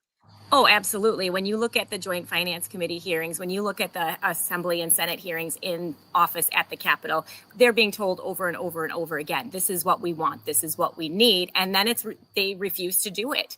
2 years ago, when they did the special session for the workforce, they had 200 people send letters, 100 people show up and speak to the fact that they wanted this special session bill to pass. And after the hearing, they put an amendment in and completely gutted the whole thing. And so really, we need people that are not just going to say they're listening and that they understand there's a problem, but that they care enough to do something about it and are willing to go outside of their box that they put themselves into, of their opinions of what's important to, it feels like almost it's what's important to them themselves instead of listening to what their constituents have to say. Well, I think it's pretty clear, talking to Corrine Hendrickson, state Senate candidate in the 17th district, what you're going to be hearing from Republicans and others, because, I mean, we've been hearing this for 15 years or more, and it's going to go something like this. Well, there she goes again. Here's another tax and spend liberal, and she and Tony Evers and everybody else, they just want to tax and they want to spend. And, we're the ones that are holding the line on taxes. We're the ones that are holding the line on spending and being more fiscally responsible. That's what you're going to hear over and over again. So now that I've teed that up, what are you going to tell the voters? So it's more of an investment. It's more, how do we spend the money that we take in for taxes? Currently, our state budgets have been to the point where they encourage the people who have the wealthy and the most money to keep as much money as possible, to hoard that money. And meanwhile, the rest of us are working as hard as we can. And we're not seeing that money. We were promised with some of these tax credits that job growth would happen, job creation would happen. We don't need to raise the minimum wage because the employers will do it automatically for us. And that's not what we're seeing. What we're seeing is that those tax cuts have actually starved our public schools from the resources that they need. And I'm really worried, and people in my area are really worried about this next year with all the referendums that are likely to come, or, if they don't pass, or schools really, don't want to continue to increase property taxes, what are they going to cut? The first thing is music and art and, sports and musicals and all the things that enrich our children's lives and, make them want to go to school as well, and just make them more well-rounded individuals, and then allow our communities to have things that we come together over. The musical sells out every year here. I have elk horns coming today. If we don't have a music program, there won't be kids who can play those instruments. We won't have the fundraisers at, the festivals, because there will be no music at those, because our state is refusing to invest and cutting it. Same thing. We have a dire workforce shortage, but we have a huge number of parents of young children who want to work, but they can't because they cannot afford and access childcare. Those of us in the field, I can't do it. Those who are remaining in the field of childcare are struggling. 2 more just announced their closing that have been open for over 20 years because they can't afford to keep going, because they can't charge parents anymore. They're losing kids. I'm hearing now of kids at 5, 6, and 7 are going home. We're back to the latchkeys of the 1980s. And it's just not safe, and it's scary, and it does not have to be this way. So again, it isn't tax and spend. It's invest our money appropriately so that we recoup those losses, that we recoup that money, and we grow our economy, we grow our communities, and we, have our kids can come back to the small towns that they're vacating right now, because there just isn't anything for them in there. Yeah, and you've definitely made the link, not just for childcare to then K-12 education, but again, to small businesses. There are all kinds of employers that are practically begging the legislature to do something because they're losing too many good workers to this childcare crisis as well, and they want well-educated workers. So you're going to hear these themes and more from Corrine Hendrickson. Her website is CorrineFor17.com. Corrine is CORRINE. CorrineFor17.com, and on all the social media sites, just put in Corrine for 17 as the handle, and you'll get her on Facebook, Instagram, TikTok, and more. Corrine, thank you so much for taking time to make your announcement with us this morning. We really appreciate it. Have fun with the horns at the announcement, and we'll talk again real soon. Yeah, sounds good. Thank you so much for having me. You bet. Pleasure seeing you, and best of luck as you move forward. Again, there are going to be primaries in several races here, so really keep that August date in mind if you plan to vote Republican or Democrat, and get to know the candidates in your local community. We'll have our homeroom segment coming up in just a bit. I'm Pat Kreitlow. This is the Civic Media Radio Network.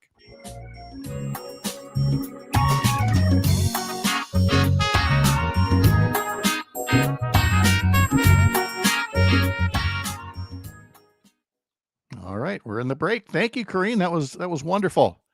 You're welcome. Thank you. I All right. appreciate it. You And yeah, bet. have a good rest of the day. I'll have to listen in at 8:30. Yes, definitely. And hopefully, if Fran doesn't swear, we'll stay out of trouble here. So it's all good. I heard you trying to decide how to do your little button. Yep. Parker nailed that. Remind her to spell the words. That's what she had done at some of our rallies. Oh, very nice. Yes, I'll throw that at her. All right. Thanks, Corrine. We'll see you later. Yep, bye. Bye now.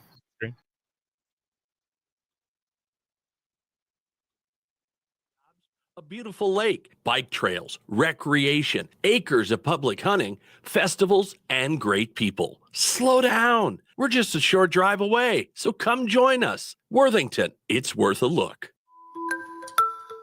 Does Trump's big bill end taxes on tips and overtime? No.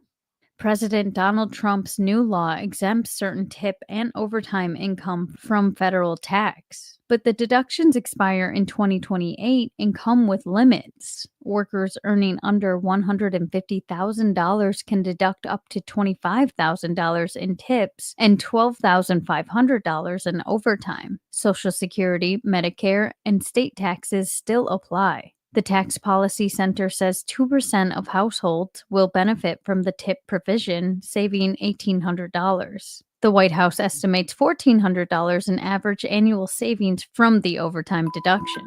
I'm Trisha Young for Wisconsin Watch. Fact Briefs are bite-sized fact checks of trending claims produced by Wisconsin Watch and GigaFact. Read more at wisconsinwatch.org. This portion of the John and Gordy Show is brought to you by Madison Hearing Aid Center, 4706 Cottage Grove Road in Madison. Who is this John and Gordy of which they speak? No idea. I got nothing. They're fiends.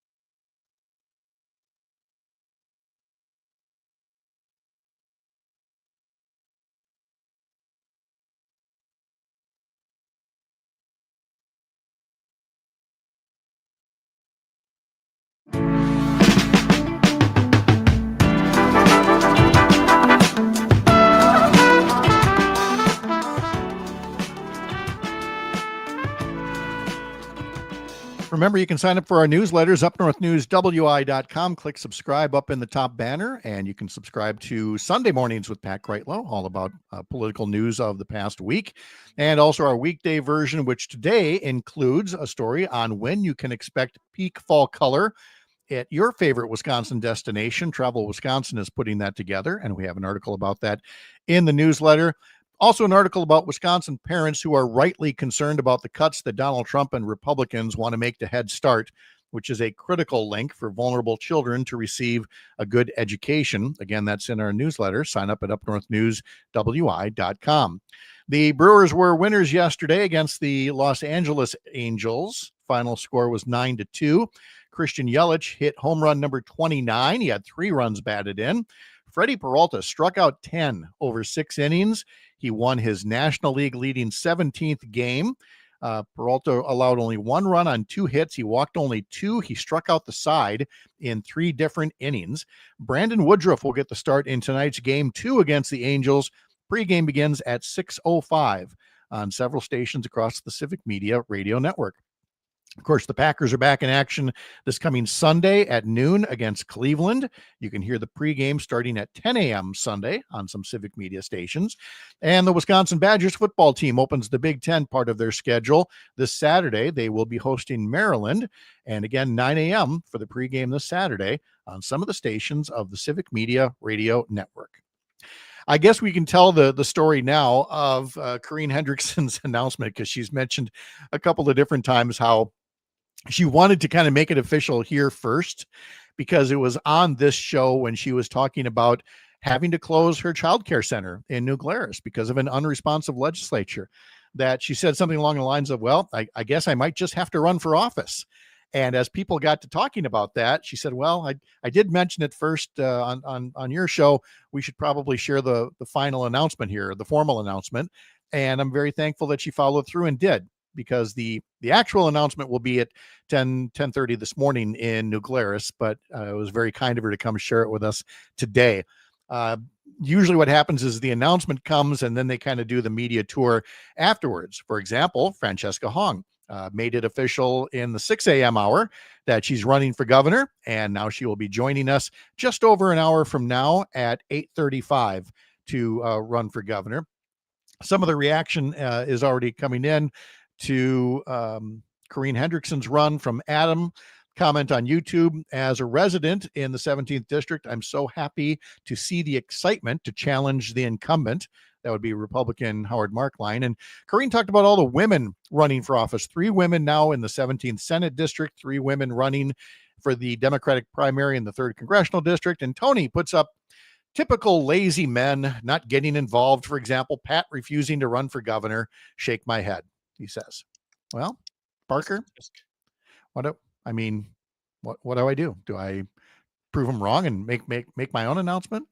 Well, and if I did, where would I do it? Would I do it on my own show, or would I give somebody else the scoop? I mean, Todd Alba, I'd probably announce on his show. Yeah. Yeah. Because it's not as much of a bang if you do it on your own show. Right. I mean, people might think you're just goofing around. You show up on somebody else's show. Yeah. And Todd Alba he's a bang. In fact, I could take it a step further. I could announce on all the different shows. I could announce I'm running for governor on Todd's show. Then I go on Maggie's show and say, I'm actually running for attorney general, because she's an attorney. So she could quiz me on that. And then the next day I join Jane and Greg and say, on second thought, Secretary of State. That's it. So it's my thinking out loud tour. What should I run for tour of radio shows? That actually could be quite the little scam. Scam. It would be a scam. That's what it would be. Tony saying announcements come in 3s, 2 so far. Yeah, quite possibly. And Eli says Corine's explanation of spending in the right places hits the nail on the head.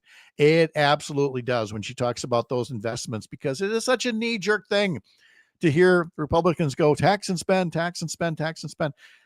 And they've lost all credibility on that with this most recent bill from Trump, the big bloated boondoggle, because it's not cutting spending. It's cutting the things that you're paying your taxes for. It's cutting healthcare. It's cutting nutrition programs. It's cutting farm conservation programs, but it's not saving anything. This is literally just robbing from the poor and giving to the rich. And so the whole tax and spend, deficit spending thing, Republicans have absolutely zero credibility anymore. They had credibility literally for decades in this era of Reaganism. But the record proves time and time and time again, they don't actually save any money. They cut services, they give tax breaks to the wealthy, but the only times, for example, that the federal budget has been under control has been with Democratic presidents. They're the ones who are more fiscally responsible because they take our tax dollars and actually put them to use for us. Look at how this job market has softened so badly, so quickly. The difference between a Biden administration and a Democratic Congress that was making investments of our tax dollars into infrastructure and all kinds of other things, versus now all we're hearing is cutting and cutting and cutting, but we're not saving any money. It's just going to be tax cuts for the very well off. But I mean, what to expect from somebody who is really only focused on enriching himself and his friends, as the president is. And the last example I'll leave you with is this rumor that TikTok is finally going to have a new buyer and that it won't be a simply Chinese-owned company anymore. But it looks like the ownership is going to be from people associated with Oracle and other companies who are buddies with Donald Trump. And it's just more consolidation of the media. It's almost like what happened in Hungary with Viktor Orban. It's kind of the Orbanization of the media, where the companies are still going to, take money from us, but they're going to bring more value to the billionaires who own them, because we have that much less competition out in the marketplace. Our homeroom segment is coming up right after the Midwest Farm Report. I'm Pat Kreitlow. This is the Civic Media Radio Network.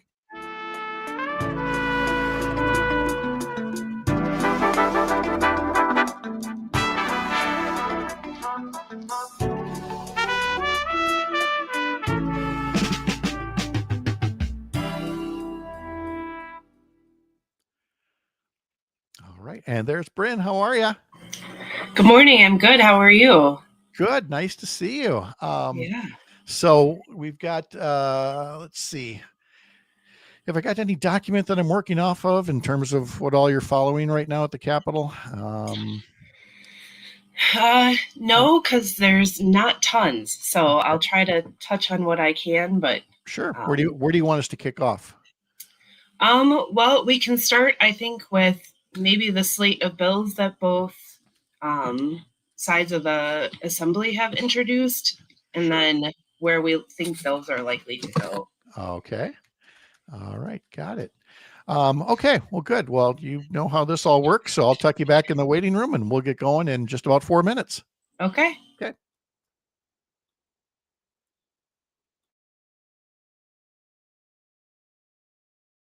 Call 800-450-9858 to learn more. Terms apply. See website for details. Sally Ladston is the Wisconsin Agriculture, Food, and Natural Resources Education Consultant at the Department of Public Instruction. She's also the state FFA advisor, and she says they're thrilled to announce that there's more FFA chapters starting up this year around Wisconsin.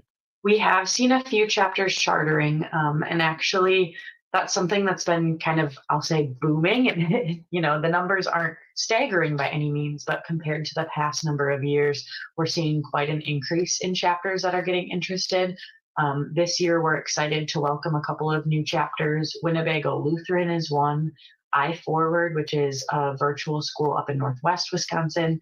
And then we're also seeing some changes in how chapters are structuring themselves. Sally Ladston with the Department of Public Instruction and the Wisconsin State FFA advisor, she says, because of all the strength in students enrolled in agriculture education and food-related classes, they've needed, obviously, more educators. She said the good news is Wisconsin's got flexible alternative licensure options to keep those programs moving forward.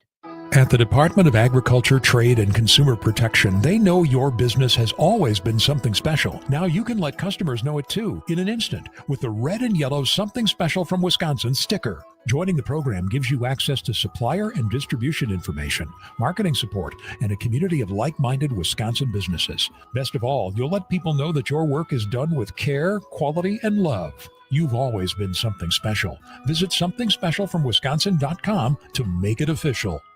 And our Wisconsin entries did very well in the 2025 World Dairy Expo Championship Dairy Product Contest. 97 product classes they could enter. Congratulations to Lake Country Dairy Schumann Cheese as the grand champion winner in the cheese and butter category with their vanilla mascarpone cheese. Also, congratulations to the grand champion winner of ice cream, sherbet, frozen yogurt, and gelato. That's peanut butter chocolate ice cream from Kirschner's Super Premium Ice Cream in Chautauqua.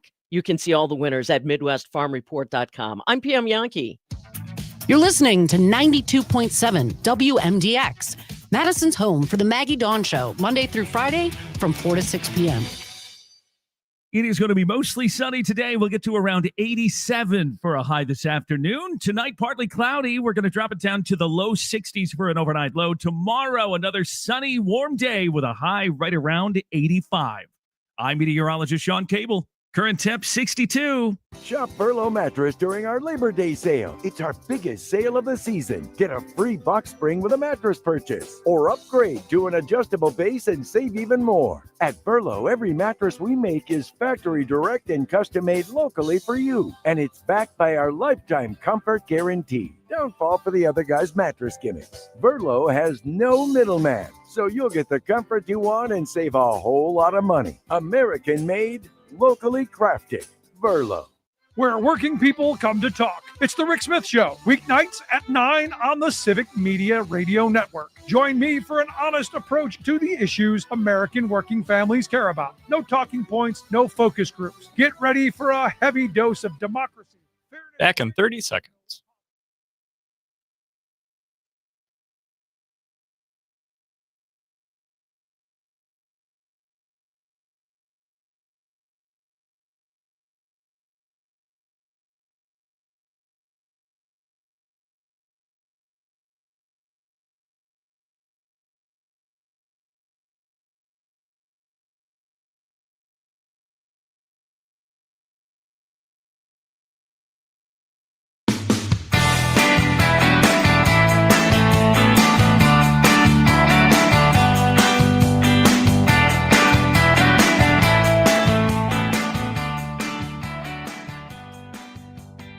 Boy, there's a lot going on today. 7:35. Welcome back. It's a Wednesday morning, September 17th. We just heard from Corrine Hendrickson announcing her candidacy for state senate. 1 hour from now, we will be talking to State Representative Francesca Hong all about her run for Wisconsin governor, joining a growing field there. Tomorrow, we'll be talking to Trevor Young, who is a former Racine alder who has just announced he's running for state senate in the 21st district over in the Racine area. And if you can't catch all this live on the radio from 6 until 9, or social media, if you're watching on Facebook or YouTube, then you really ought to get this show by podcast so you can dip in and hear some of the highlights. So head over to Spotify, sign up to follow the show, or Apple, wherever you get your podcast, and never miss a moment of what we do. You can also get connected to all this through the Civic Media website, civicmedia.us. All right, welcome to our homeroom segment that we do every week at this time. Talk a bit about public education in Wisconsin and the things that impact it. A lot of those things come from the state capitol, and not just the state budget, which is all done now, but certainly all the other ways where lawmakers can introduce bills that are helpful or even harmful, as the case may be, depending on what people in the Assembly and Senate think of our public school system and what ought to be done with it. Somebody's got to track all these things, and for the Wisconsin Public Education Network, that would include our friend Bryn Horton, who joins us for a little update. Bryn, good morning. How are you? Good morning. I'm good. How are you? Very good, thanks. Nice to have you Good. along. Yeah. There's just always so much beyond the budget that could get done for our schools or to our schools, Yes. as the case may be. So right now the fall legislative session is just getting going. We never really know just how busy or not busy they'll be at any given point. So there are bills that are introduced. Some may get a committee hearing. Some may go to the floor of the Assembly or Senate. Some may just be introduced and not come up at all. But you have to note that they've been introduced because, these are things that conceivably could happen. So as you're looking beyond the state budget at what the legislature could be considering this fall, what kinds of things are you keeping your eye on? Yeah, so I think the main thing that we're keeping an eye on, which I feel like the fall is always a time of hurried introduction of bills because they haven't really done much since the budget passed. But both sides of the Assembly introduced, well, they haven't been formally introduced yet, but gave press conferences on packages of education bills that they're planning to introduce to the legislature soon. I would imagine they're getting co-sponsored. And so it's interesting to see the play between both of those sets of packages. Do you want to run through like the highlights of each package, the Republican package and the Democratic package?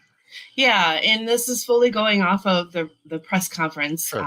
Yep. press conferences that I've listened to because I haven't seen the bill texts of them yet. But the Democratic side is introducing bills for healthy school meals for all, which has long been a topic that that the Democratic Assembly members have tried to get through in the last couple of sessions.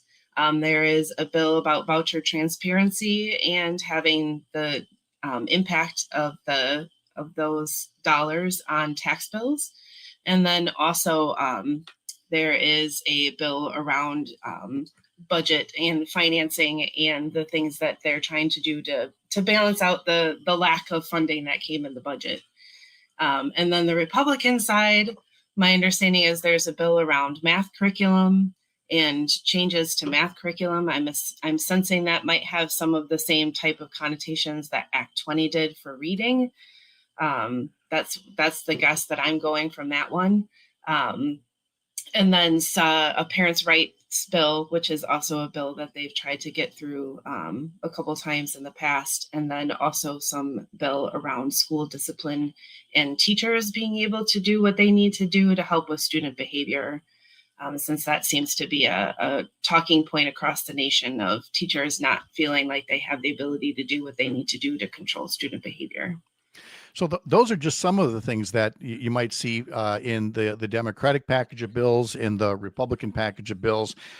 Looking at some of the things that are on the Wisconsin Education Association Council website and things that they're following, you also see kind of the same, shall we say, division between the two parties, where one is looking to maybe enhance prep time for teachers, while another may be seeking to micromanage prep time for teachers. And as we mentioned with Peggy Wirtz Olson from WEAC a couple of weeks back, I mean, some of these bills, again, they may not go anywhere, but just the introduction of them is noteworthy. For example, restricting the kinds of flags that can be displayed in public buildings like schools and in classrooms. There's always something about, cursive handwriting as well. And certainly, and then on a slightly broader level, state testing standards. And so I really kind of feel like there's this tug of war, if you will, between micromanaging, our educators and giving them the resources and flexibility to teach our kids. Yeah, it's, I think, interesting in the cross specs of local control and the way that Wisconsin school districts have been created to give school districts and local school boards local control.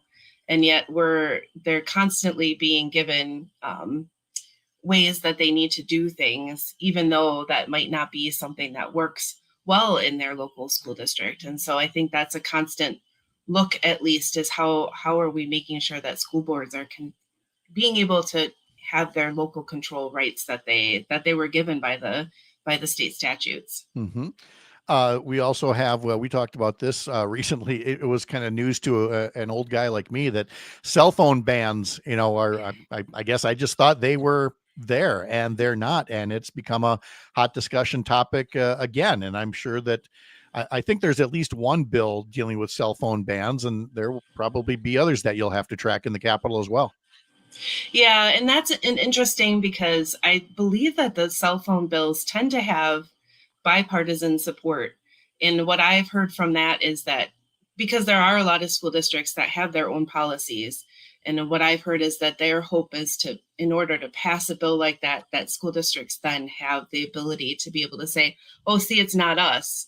It's the state telling us that we have to do this. So when there's pushback, that they have something to fall back on, which I guess is a nice way of them thinking that that's good, that the state, that we can fall back on the state. But I do think there's still a need of there's a reason why that school districts have local control, because school districts are so very different from each other across the state. Yeah. We're talking to Bryn Horton, and she follows for the Wisconsin Public Education Network the various bills that get introduced at the state capitol that could have an impact on our schools and on your kids' education. And again, from the Republican side, we see just such a focus on issues that involve such a small percentage of what goes on in society, much less our education. In this case, I'm referring to various gender restrictions on participation in sports and other activities. That's another bill I'm assuming Republicans will try to bring up and push, even though they know that Governor Evers would likely veto anything resembling that. Yes, that's absolutely true. And I do believe that there is a lot of talk about the fact that the Senate might not possibly go into any more floor sessions the rest of this year. And so even though, introductions happen, and those bills will definitely get referred to committees and actually have public hearings, which doesn't happen for a lot of bills that could actually fix things or help things in the school districts. It's those dividing bills that get public hearings.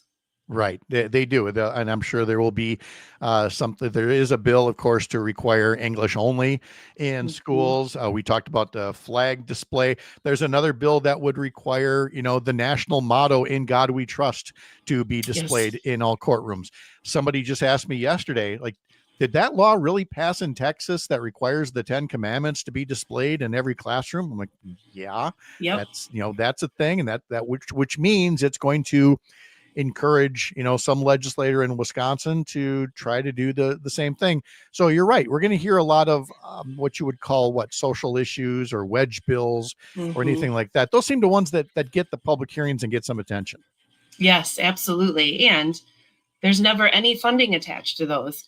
So, we can display the motto in the schools, but it's going to cost the school districts money to have to do all of that stuff. And so that's the other part of it too that comes with, is we can give us all these things to do and then don't give any money to be able to accomplish those effects. Yeah, I mean, we just talked about this with Jimmy Koska a couple weeks back when we talked about scoreboards and how I did not know that there still wasn't a shot clock for high school basketball, but that's because every school would have to, not every school, but many schools would have to replace their scoreboard. They don't have the money to replace a scoreboard. So if they don't have money to replace a scoreboard, they sure don't have money to be putting up, religious symbols and mottos and things like that in our schools as well. And all of this, Bryn, really comes back to, a central theme of this segment, and that is providing our public schools with the resources they need. That includes the voucher transparency that we've talked about here. And by the way, the Wisconsin Public Education Network, just this week kicked off a public campaign to increase the transparency of the voucher program so that taxpayers know how much it really costs. So head over to wisconsonnetwork.org to learn more. But Bryn, again, it really is what you're hearing from the Democratic side is let's give schools the resources and the tools they need rather than more restrictions. Yeah, definitely. Ways to be able to find more funding to be able to help close that funding gap that's going to be left with the budget. And the main one that I think that I'm really watching on the Republican side is that there is a bill to get rid of the $325 automatic revenue limit increase that the governor got passed into law through his partial line veto and then was upheld. But there is a bill out there to get rid of that now. And so that's the kind of thing that, the punishment that comes along with being able to get that. Now we need to take that away, even though that's not actually more funding from the state. Yeah, that's just it. Because of the creative use of the line item veto, you now have this per pupil adjustment locked in for, 300 years or whatever it is. But again, if you're not giving an increase in overall general state aid, it really doesn't mean much. But of course, that's what Republicans are going after. They're going after the line item veto rather than putting a focus on what can we do for our schools? What can we do for our kids? And I guess I'm not confident that a bill that would get rid of the 300-year extension will be accompanied by, okay, we'll do an extension for a couple of years. No, they'll just get rid of it entirely. Yeah. We have seen how that goes. There's also bills out there for everything from requiring civics education to tuition and fee remission for veterans and dependents, technical colleges leasing their facilities. There's just so many things that have to be followed in the Capitol, and Bryn Horton does that for the Wisconsin Public Education Network. Bryn, thank you so much for doing all of that and for taking some time to give us a little update this morning. Absolutely. Happy to do it. All right. Thank you, Bryn. Have a wonderful day. Thanks. You too. As we mentioned, it is a day of campaign announcements. Corrine Hendrickson announcing her run for state senate earlier this hour.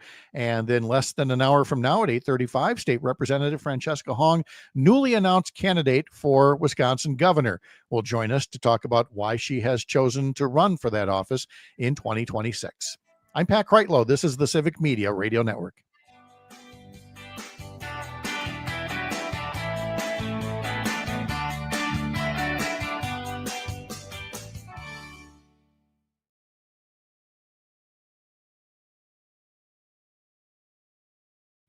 The Civic Media Radio Network. When you're having computer problems, you need a company you trust to get things working again, quickly and affordably. Madison Computer Works has been doing that for business and residential customers for decades. Our computer care plans take away the hassle of being without your computer or needing to bring it in for repair. Starting at only $10 a month, our local and friendly techs provide remote help and can fix most problems in just minutes. Call 608-231-8000 and sign up today. Madison Computer Works, computers that work for you.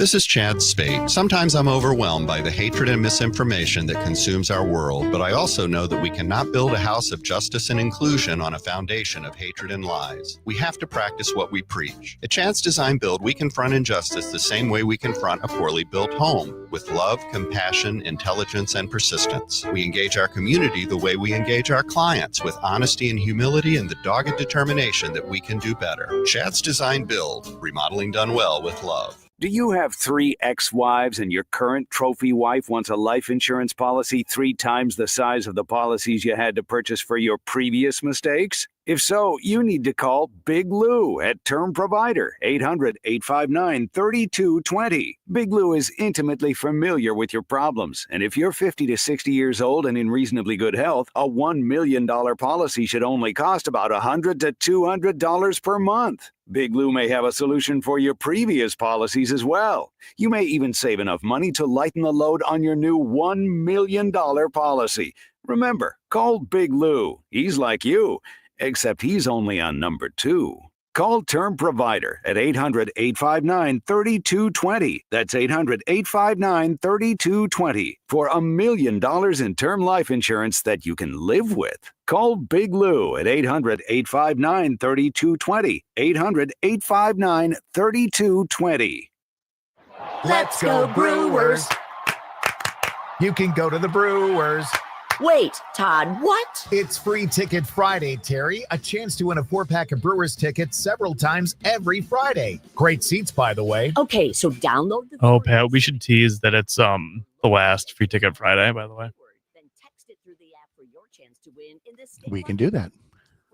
Before something bigger and better starts right after. That's right. Can't say what it is? No, I don't think I can. No, you cannot. Visit volunteerwisconsin.org to find volunteer opportunities near you. Join us in celebrating United Way. 30 seconds.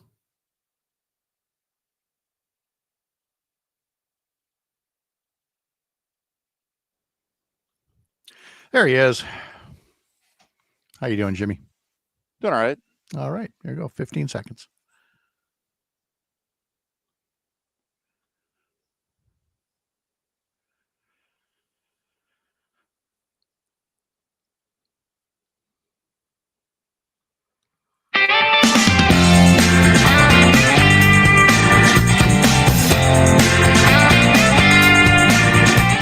Coming up across the Civic Media Radio Network today, Matt Nair on Air follows this program. Jane Matt Nair, Greg Bach from 9 to 11. Bennett Goldstein, a reporter with Wisconsin Watch, will be joining them at 9:35 this morning.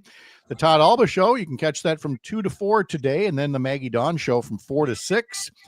At 5:06 this evening, in the 5 o'clock hour, General Russell Honore will join Maggie to discuss putting the military into the streets of American cities.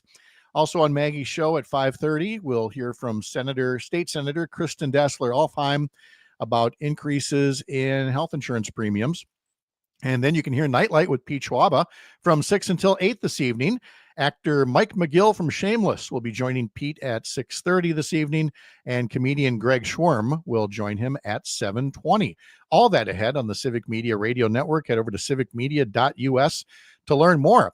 There's also a podcast with Earl Ingram, and we'll talk to him about that in less than 15 minutes to see what's going on with the What's Going On podcast. But first, let's check in with Jimmy Koska from Civic Media, who's the sports director, follows some of the news stories around Southwest Wisconsin as well. Jimmy, how are you doing this morning? I'm doing great. You know, it's funny because we're sitting here mid-September, and I know it's the heart of football season and everything like that, but, you know, all anybody can talk to me about is the Milwaukee Brewers and what they've been able to do right now. And I got to tell you, it's quite the ride right now. It's a very nice ride, and plenty of people have been able to enjoy that ride for free because, Parker, why? What are we doing one last time on Friday? We're giving away free tickets. Free Ticket Friday. That's exactly it. Yes. So again, if you don't have that Civic Media app, get that puppy downloaded, and you'll be texting us keywords throughout the day this coming Friday, the final Free Ticket Friday of the Brewer season. After that, Jimmy, I'm thinking tickets get a lot more expensive as we move on. Yeah, they get a little more expensive. That's when they start adding the auxiliary press box to AmFam Field, and it's a little harder to get into games. You can't just get in standing room only and sit there for $5 above the visiting bullpen and let them know how exactly you feel about them. Yeah, nope, it doesn't work like that. But there will be October baseball, which is a nice thing, and I really am counting on the Brewers not just to get this bye and not be in the wild card round, but to advance beyond the division series. And look again, these are not household names for the Brewers. There's names I scarcely remember sometimes when they take the field. But I don't feel like we should also sell them short and say, well, if they lose in the first round, that's how it goes. I think we can hold higher expectations of these guys from what I've seen. Yeah, and the fact that if they can stay ahead of the Cubs, which they're up by 5 games, I think this morning as we enter the day, 5.5 games with just a handful of games remaining, they can get that bye out of the wild card round. They don't have to worry about playing in that best of 3. Then they go right into the NLDS and have home field advantage there, and they could have home field advantage too throughout the postseason, just given the fact that their record is so great. They are a few wins shy of the best record in franchise history. I mean, there's a lot of good vibes happening right now with the Brewers, and like I said, I know we're in the heart of football season, and everybody here in the companies, and I talked to Mike Clemens about what the Packers are doing. We're going to see the Badgers, coming up again against Maryland this weekend, but it is all about the Brewers at the moment in terms of what people are talking about sports-wise, which is really, really fun to see. It really is. And by the way, when you say a handful of games, let me run through that for folks when they say, well, is it really the last Free Ticket Friday? Yeah, because there's only one more homestand after this one. You've got the Angels here tonight and again tomorrow night, but then the Brewers head off to St. Louis for 3 against the Cardinals, and then to San Diego next week, Monday, Tuesday, Wednesday, for 3 against the Padres. And then they come home a week from this Friday for the final homestand of the season, 3 games against the Cincinnati Reds.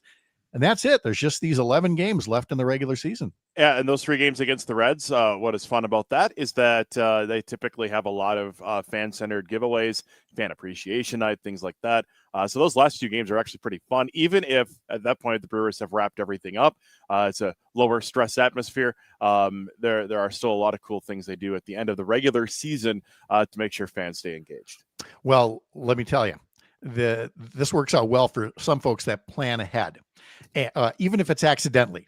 And what I'm saying is I got a college buddy who we try to get to one Brewer game every year, and we just couldn't pull it off. We just couldn't get the dates to match up as we were going through. And finally he's like, we got to the last weekend of the regular season, and we said, okay, that's the one that's going to work. So we got tickets for that last homestand against Cincinnati. This was before the Brewers got real good. So we managed to get some discounted tickets for the last regular homestand, and we're going to have ourselves a grand old time because we planned ahead, or because we were accidentally lucky. We'll take either one. You know what? You just better be lucky than good sometimes. So I'm with you.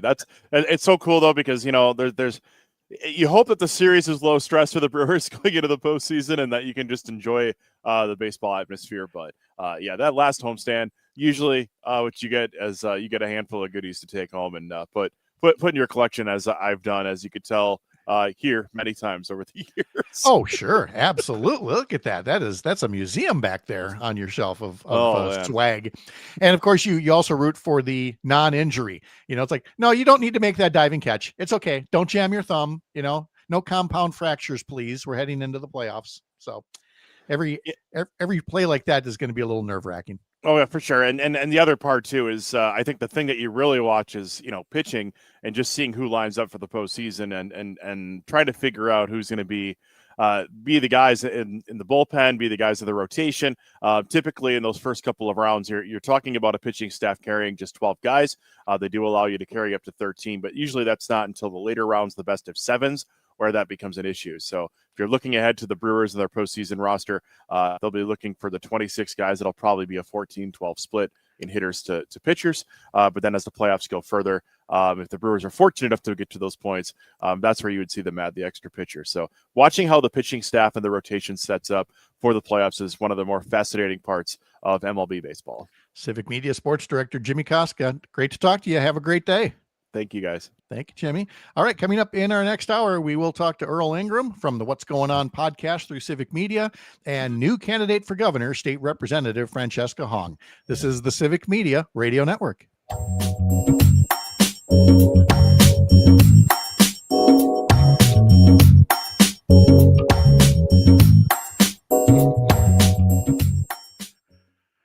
All right, there we go. Thank you. Sorry, I very was much. a bit late. I had to take my kids to school, so No, sorry. that's all right. We understand. We tap dance with the best of them here. So I'm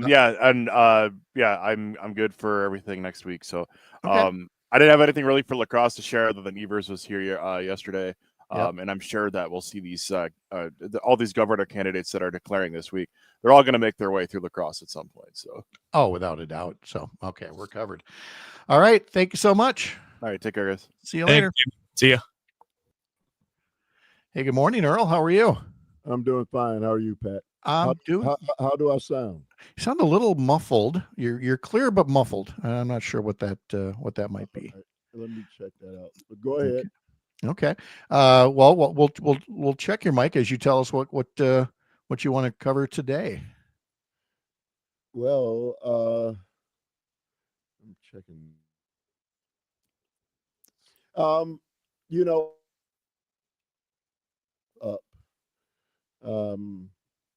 know there should be several new podcasts.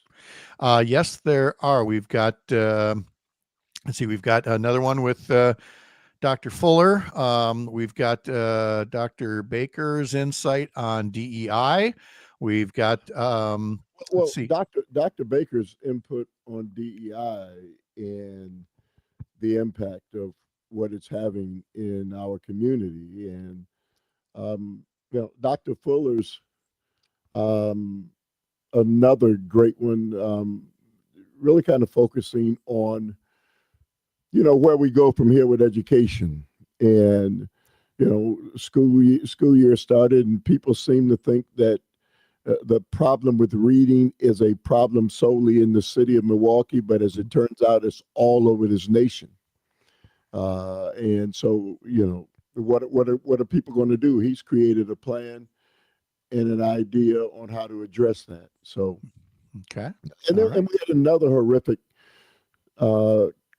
police chase and crash this morning where 3 innocent people were killed. I don't know where this ends. Some point in time, we've got to address it. Yeah, I could not agree more. So, all right, we got plenty to get us started here. So I'll go get some coffee and I'll check in with you in 4 minutes or so. All right, I'll work on the microphone. Okay. You sound fine, Earl. Just make sure that you keep it close to your mouth, I think. So I had you turn down a little bit in StreamYard. I think that was part of the problem. Okay. All right. All right. Sounds good. See you in a bit. Thank you. They're already searching for her successor, and they'll announce her replacement in the coming weeks. And National Voter Registration Day was yesterday, but the Madison City Clerk's Office is celebrating all week with registration drives. Every day through Saturday, there are at least 3 locations across the city where you can register to vote. Many of them are at libraries, but those 3 locations change every day. I'm Savannah Tomei Olson, 92.7 WMDX News. Baseball tonight in Milwaukee. Hi, I'm Mike Clemens with sports. The Brewers and the Angels scoring off again tonight at American Family Field with Brandon Woodruff against LA's right-hander Jose Soriano. The Brewers with a great performance last night. Freddie Peralta cruised to a 9-2 victory. The magic number now 7 to clinch the Central Division. NFL, the Packers getting ready to play the 0-2 Browns in Cleveland Sunday. Game time at noon. Concern for Zach Tom and Aaron Banks getting back on the offensive line. Wide receiver Jaden Reed had his surgery yesterday to repair his broken collarbone and fractured foot. Former Packers quarterback Sean Clifford signs with the Bengals after Joe Burrow had surgery for his toe injury. Vikings running back Aaron Jones now on IR with a hamstring. College football, the Wisconsin Badgers back home Saturday against Maryland. Kickoff 11 a.m. at Camp Randall. And women's college volleyball, Mimi Collier named the National Player of the Week after Wisconsin swept both Milwaukee and the Georgia Bulldogs. With sports, I'm Mike Clemens. Farm news that impacts you and your community from the Midwest Farm Report throughout your day on 92.7 WMDX. It is going to be mostly sunny today. We'll get to around 87 for a high this afternoon. Tonight, partly cloudy. We're going to drop it down to the low 60s for an overnight low. Tomorrow, another sunny, warm day with a high right around 85. I'm meteorologist Sean Cable. Outside now, it's 61. When it comes to vaping, the truth can get clouded. So let's make it clear. Vaping is not safe for youth. Because vaping can put microscopic particles into your lungs. And dangerous things like metals into your body. And nicotine, which can harm a person's brain development through their mid-20s. With appealing flavors, high nicotine levels, and lots of promotion on social media. Many kids think vaping is harmless, but it's not. So talk to your kids about the risks of vaping. Because when you talk, they hear you. Learn more at underagedrinking.samhsa.gov. This is Robert Pilot, host of Native Roots Radio. And if you get a chance, give a look at the network liners for today. We've got a new one about the new Civic Media Today newsletter. Like Arvina Martin, State Representative Heather Keeler, Ruth Anna Buffalo, Dr. Anthony Staley, State Senator Mary Kunish, Robert Williger, and back Bob Blake. in Native 30 issues are human seconds. issues, and human issues are Native issues.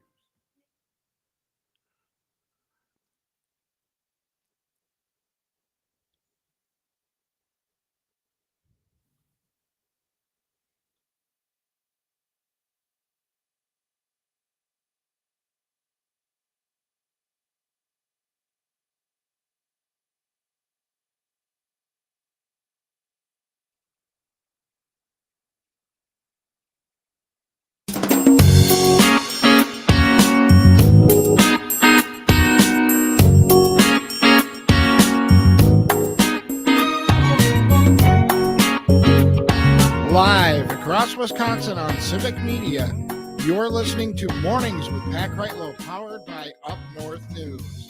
Now, from our Lake Wissota studio, here is the founding editor of Up North News, Pat Kreitlow. Hey, good morning. Welcome back. 8:06 now on a Wednesday morning, September 17th. Nice to have you here up north from Lake Wissota across the Civic Media Radio Network. Earl Ingram is standing by to talk about what he's had on the What's Going On podcast that you can get through Civic Media. You can also get a new daily newsletter through Civic Media. We will be telling you more about that this hour, even as I work in shameless promotions for our own newsletters over at Up North News. And then we will have State Representative Francesca Hong joining us. That will be part of a very busy day for the representative from Madison, who this morning announced she is running for governor and joining a now crowded field of Democratic candidates. So all that and more still ahead. But first, let's bring in meteorologist Brittany Merlot to talk more about one more summer-like day before we, it's not fall-like, it's just less summer-like. How's that? Yeah, a little less summer-like. It just rolls right off the tongue, doesn't it? You know? Oh, yes, it is. I'm sorry, summer lovers, but fall does have to take over eventually. It does. It does. Yep, we've got a lot going on this morning. Dense fog up north, especially by Lake Superior into Haywards, Superior itself, Ashland, even Eau Claire still seeing that, and some scattered showers across the state, moving in towards La Crosse, even in towards Marinette, Green Bay, you could see a few, and up north mainly. As we go through the afternoon, though, those will dissipate. The sun will dominate. We will get warm again, low to mid 80s statewide. Some of us will reach the upper 80s, nearing 90 again. And then later this afternoon, we'll see clouds increasing, maybe some light drizzle southwest in the state midday. And then some small storms could spark again northeast earlier this evening. Tomorrow, it's not too much cooler, but it does drop up north to the mid 60s. Down south, you're still going to be hanging on to the low 80s. Now, we do have scattered showers chances throughout the day, especially into the evening. But Madison, Milwaukee, still staying sunny tomorrow. Your rain holds off until Friday. That's when this big low pressure system makes its way through. Winds start to get a little bit breezier this weekend, and we do have wet weather ahead. It will pull our temperatures down Friday, Saturday, and Sunday to the mid 60s up north to the mid 70s down south. So not terrible, but just a little cooler. Did I hear you say something that it will precipitate, but then the sun will dominate? Yeah, I probably did. How are you so good at this vocabulary thing? I just rhyme and I don't even honestly, know it. I'm glad there's a new daily newsletter. We've got to give you a vehicle for writing this stuff out. Thank you. It's fantastic. It's like a poem, a weather poem. Exactly. Now it's time for a Pat's dumb question for Brittany. See how observant I am. You're wearing a lovely purple top, but I'm noticing the headphones are purple. That's not. Am I missing like different colored headphones for different things, or is that just a nice coincidence today? It's a nice coincidence, but that would be Okay. awesome. I would That do would be. that kind Well, of thing to match you the know, headphones with outfits. But my wife and others have those the glasses where you can like snap on different fronts of the eyeglass frames, you know, to match your whatever. So that. I wouldn't put it past you to have, you know, No. you open up one drawer and you know, there's tops and there's another drawer and there's jewelry. Here's a drawer with all the different headphones that Brittany's going to wear. Click. Yep. Yeah. Yep. Click. Great idea. Yeah. Okay. Well, you get to work on that, and we'll talk again tomorrow morning. Thank you. Sounds good. Have a good day. All right.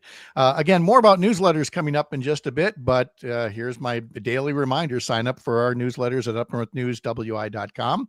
Click subscribe in the banner up on top of the homepage. And again, Civic Media now in the Substack business. We'll talk about that in just a little while. But first, let's bring in our friend Earl Ingram from the What's Going On podcast. Again, you can find that at civicmedia.us. Earl, good morning. How are you? I'm doing fine, Pat. How are you? I'm doing all right, thanks. It's always nice to connect with you and see the topics and the insight that you're bringing to things. Today, excuse me, today is Constitution Day, and one particular group also made this National DEI Day. And to celebrate that, you know, the signing of the Constitution and the ways we're always trying to be a more perfect union and celebrate, you know, diversity and bring true equality to people.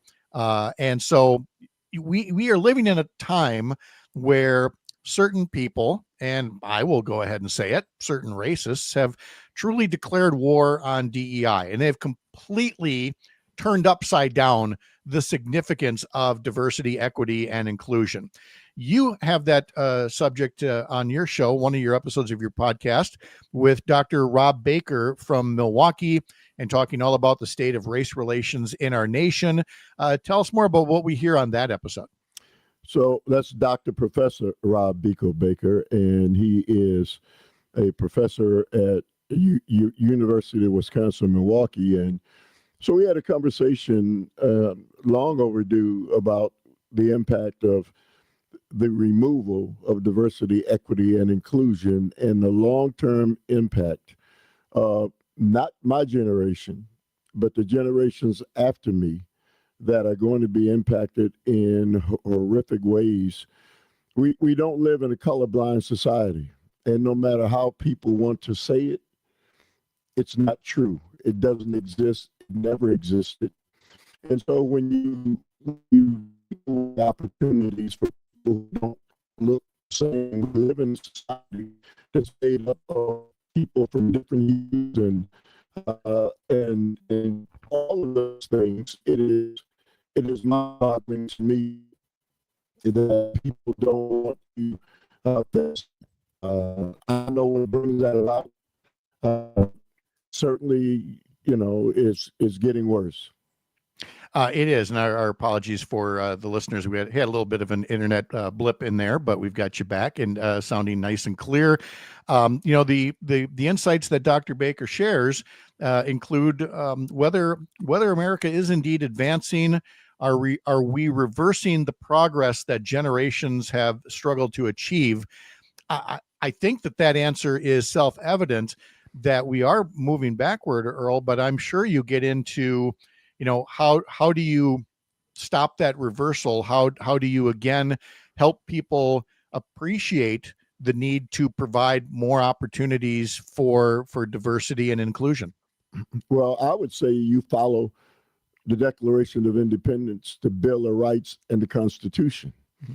They should be more than just documents. They should be living realities. And you know, for a period of time in my life, that was starting to take place.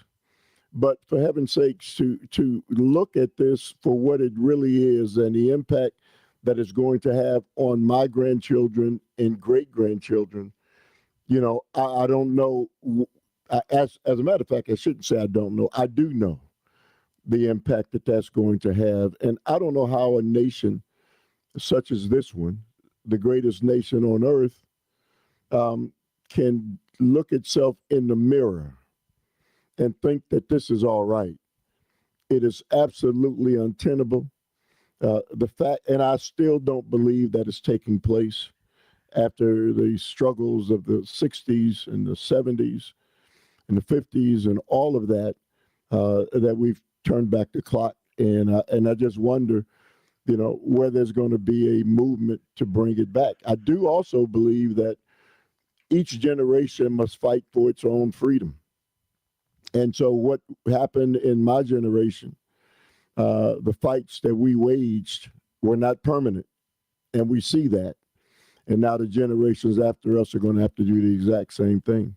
Yeah, exactly. Eli puts on Facebook, are we reversing, or has it simply been re-accepted that you can show these hateful thoughts? And I've said many a time, the times we live in now have emboldened people to crawl out from whatever rocks they've been under, where they harbor, some of the viewpoints that you never thought you would hear publicly expressed again. And now, of course, they feel emboldened because of the people who are in power right now. I think both things can be true. We can, in fact, be, reversing, and in part because it has been accepted. But I think you hit the nail on the head, Earl. It's every generation. You can't take anything for granted. We've learned we can't take democracy for granted either. And that unplugging is not the way to go. You have to have some level of civic engagement and awareness, and stop assuming that everybody else is going to fight a battle for you. Well, it's absolutely 100% correct. Democracy is the exact same thing. And if people don't organize and get out on the street, the only way this is going to be, eradicated is for people, the American people, to organize and say, we're not going to take it. But if we sit back waiting on politicians or others to do this for us, it's not going to happen. Yeah, we're talking with Earl Ingram from the What's Going On podcast. You can get that at civicmedia.us. And I got time to hit on one more episode, and that is a conversation with Dr. Howard Fuller, again, about reading in our schools and literacy. Again, something we cannot take for granted. We must always be looking at the ways we're teaching reading and literacy skills. So tell us more about that conversation. I was reading something the other day, Pat, and the reading abilities of the American children, I mean, they're abysmal when you compare them to children of other nations. And so that has a lot to do with the fact that, we don't value education enough as a society. I don't care what anybody says. You hear people saying, well, we're putting too much money into education. You look at places like China and India, and 60 years ago, those nations basically were not very literate, but they realized the importance of education, and they put priority on education. And now look, when we look at global, realities that are happening, America is not where she once was. She's lagging behind those two nations, and she's going to continue to lag until the American people realize that money spent on education is the best investment you can ever make. It's so true. And what we've seen in just say the past generation or so are people saying, oh my gosh, Wisconsin's in the top 10 for spending on schools, and we can't be one of the top 10 spenders. Well, after years and years of austerity, we're now down to number 29. And we're now to people saying, this is unacceptable. We can't be in the middle of the pack. We've got to value education more. But unfortunately, that mindset really hasn't taken hold yet, and it's certainly not reflected in election results, Earl. Although from the candidates I'm hearing, I think we are going to hear more of what you have said about we got to value education once more in this country. Well, you can't look at your own, family and say, well, my family is doing fine. My children are being educated. They're literate. And not look at all those around you, because the nation is made up of more than you're in a circle.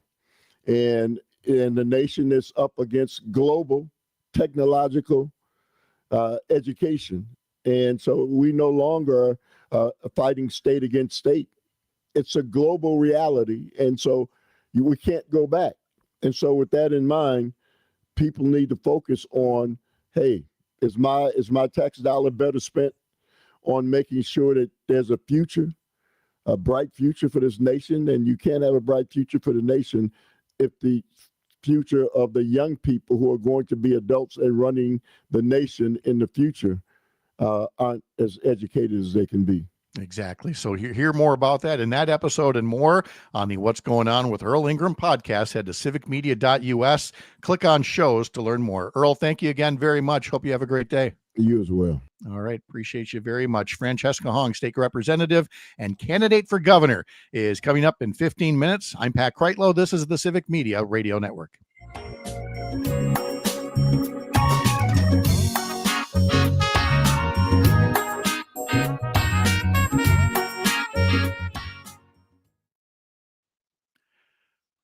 Okay, so no Melissa. She's traveling.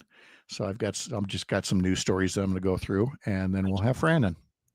Okay, cool. Okay.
Up North News is part of Courier Newsroom, a nationwide pro-democracy news network at couriernewsroom.com. Plenty of state outlets and newsletters and podcasts. One of the newsletters is called American Freak Show by Nina Burley. It's a weekly newsletter keeping an eye on MAGA extremism and its absurdity. This week's edition, The Big Chill, Using a Murder to Silence America. And Nina writes in part, I disagreed with most of what the martyred right-wing thought warrior said, referring to Charlie Kirk, but it would have been far better to have him alive today to argue with. In a famous tract arguing against censorship, the English poet John Milton laid down the foundation of our concept of freedom of speech. Milton's argument was that truth and falsehood should grapple in the public square because in the end, he writes, whoever knew truth put to the worse in a free and open encounter. Nina goes on to say, what is an America where dissent is criminal, where every person must first test a thought or an idea against how the religious right or the government regime might respond? We already live in an America, she writes, where it's legal to spread lies about public health and vaccines, where American history is being erased by executive order at the Smithsonian and the National Park Service, We might not all like each other in this great American experiment of blended people and ideas, but to survive as a democracy, we agree to tolerate one another. That's Nina Burley. You can find her American Freak Show newsletter at couriernewsroom.com. And that, of course, takes us to Derek Van Orden, who is no longer working to be a congressman for all of the people in the 3rd Congressional District. He is, in fact, running for chief of police, chief of the thought police for the 3rd Congressional District. He is continuing his online tirade now into its 8th day of highlighting people and organizations who have been using their freedom of expression to target them for firing or for cutting their funding. And he hasn't let up. He hasn't let up with the insults. He hasn't let up with the obscenities. He referenced a fellow member of Congress, Adam Schiff, saying that he needs to go to jail. That's a member of Congress telling a member of the Senate he should go to jail.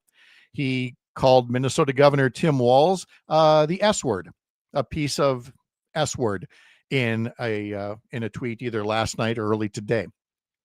He reposted Transportation Secretary Sean Duffy, who again is threatening employees who, in his view, celebrate Charlie Kirk's murder. Van Orden reposted that with a one-word response: leadership. That's not leadership. That's Big Brother. That's big government. That's big hypocrite. Derek Van Orden and Charlie Kirk and others would be the first to talk about how every idea should be welcome to be debated, because otherwise they were getting short shrift and they were being subject to cancel culture. And now they are reveling in it. They're reveling in the hypocrisy of getting people fired or targeted or threatening funding because they don't like how other people have used their freedom of expression. And of course, nobody is immune to that. That, of course, starts at the very top, and that would include President Donald Trump, who said Monday he would have ordered flags lowered to half staff after the assassination of a Minnesota legislator had he been asked by Minnesota Governor Tim Walz. But again, the internet's forever, and our memories aren't that shallow to remind the president that he refused to even call Governor Walz to express his condolences. In fact, Trump went on to say it would only waste time. Trump made those remarks at an Oval Office event defending his decision to lower U.S. flags this week in honor of Charlie Kirk, something he did not do for Melissa Hortman, who is the former Minnesota Speaker of the House, who was assassinated over the summer. Trump said, the governor didn't ask me. He said, I wouldn't have thought of that, meaning lowering the flags for Melissa Hortman, but I would have if somebody had asked me. Had the governor asked me, I would have done that gladly. That's not really how it worked. At the time, the president said, I think the governor of Minnesota is so whacked out, I'm not calling him. Why would I call him? Trump told reporters in June aboard Air Force One. He then said, this guy, Walz, doesn't have a clue. He's a mess. So, I could be nice and call him, but why waste time? President Trump could not be bothered to show up for the funeral of Melissa Hortman and her husband. He is planning to attend Charlie Kirk's funeral this weekend in Arizona, and that he will likely have a speaking role. Maybe. His exact words were, I guess I'll say a few words. I don't know, but I guess I will. So it says a lot about a president's priorities when they decide for whom will they have the American flag lowered and for whose funeral will they grace with their attendance. We already know how he treated one political assassination in this country, and we are now going to see the real divide. We see it in his continued calls for vengeance, which were echoed yesterday by his vice president and continue to be echoed in an ongoing stream from Wisconsin Congressman Derek Van Orden. Now, as we talk about matters like that on this show and others across the Civic Media Radio Network, it's worth reminding you that Civic Media now has a new daily email newsletter. It's called Civic Media Today. It will have all kinds of civic media content delivered right to your inbox every weekday so that you can get links to news stories or to podcast feeds or to YouTube live streams of some of your favorite shows and more. So head over to civicmediatoday.substack.com to sign up for a free subscription. Again, that Substack address is civicmediatoday.substack.com. And while you're over there, there's some Courier Newsroom newsletters and others that you could be subscribing to and learn more about your favorite shows and hosts and the stories that we are all following. Gubernatorial candidate Francesca Hong is coming up next. You're up north.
All right. Hey, Fran, good morning.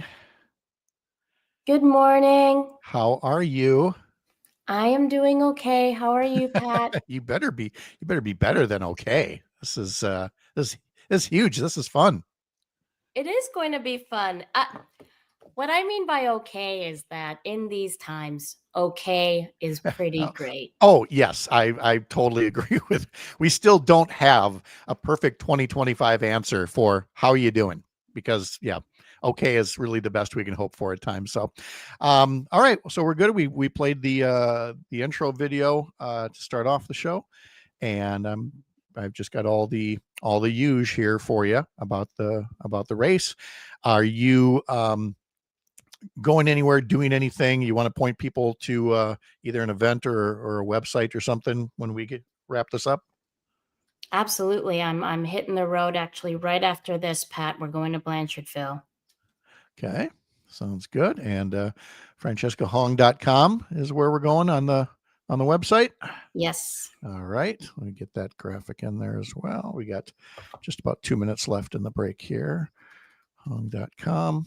Okay, get that in there. There we go. And I'm just going to go check out all the socials here real quick. Francesca Hong WI on that one. There we go. Francesca Hong WI on that one. Let's go to TikTok. Oh yeah, I forgot I have a TikTok channel now. See all this stuff. So many platforms. All right, I think we're good to go here. So we will be up in 90 seconds. See you in a bit. That was a perfect reaction to finding out that you have a TikTok, because that's how I feel about TikTok.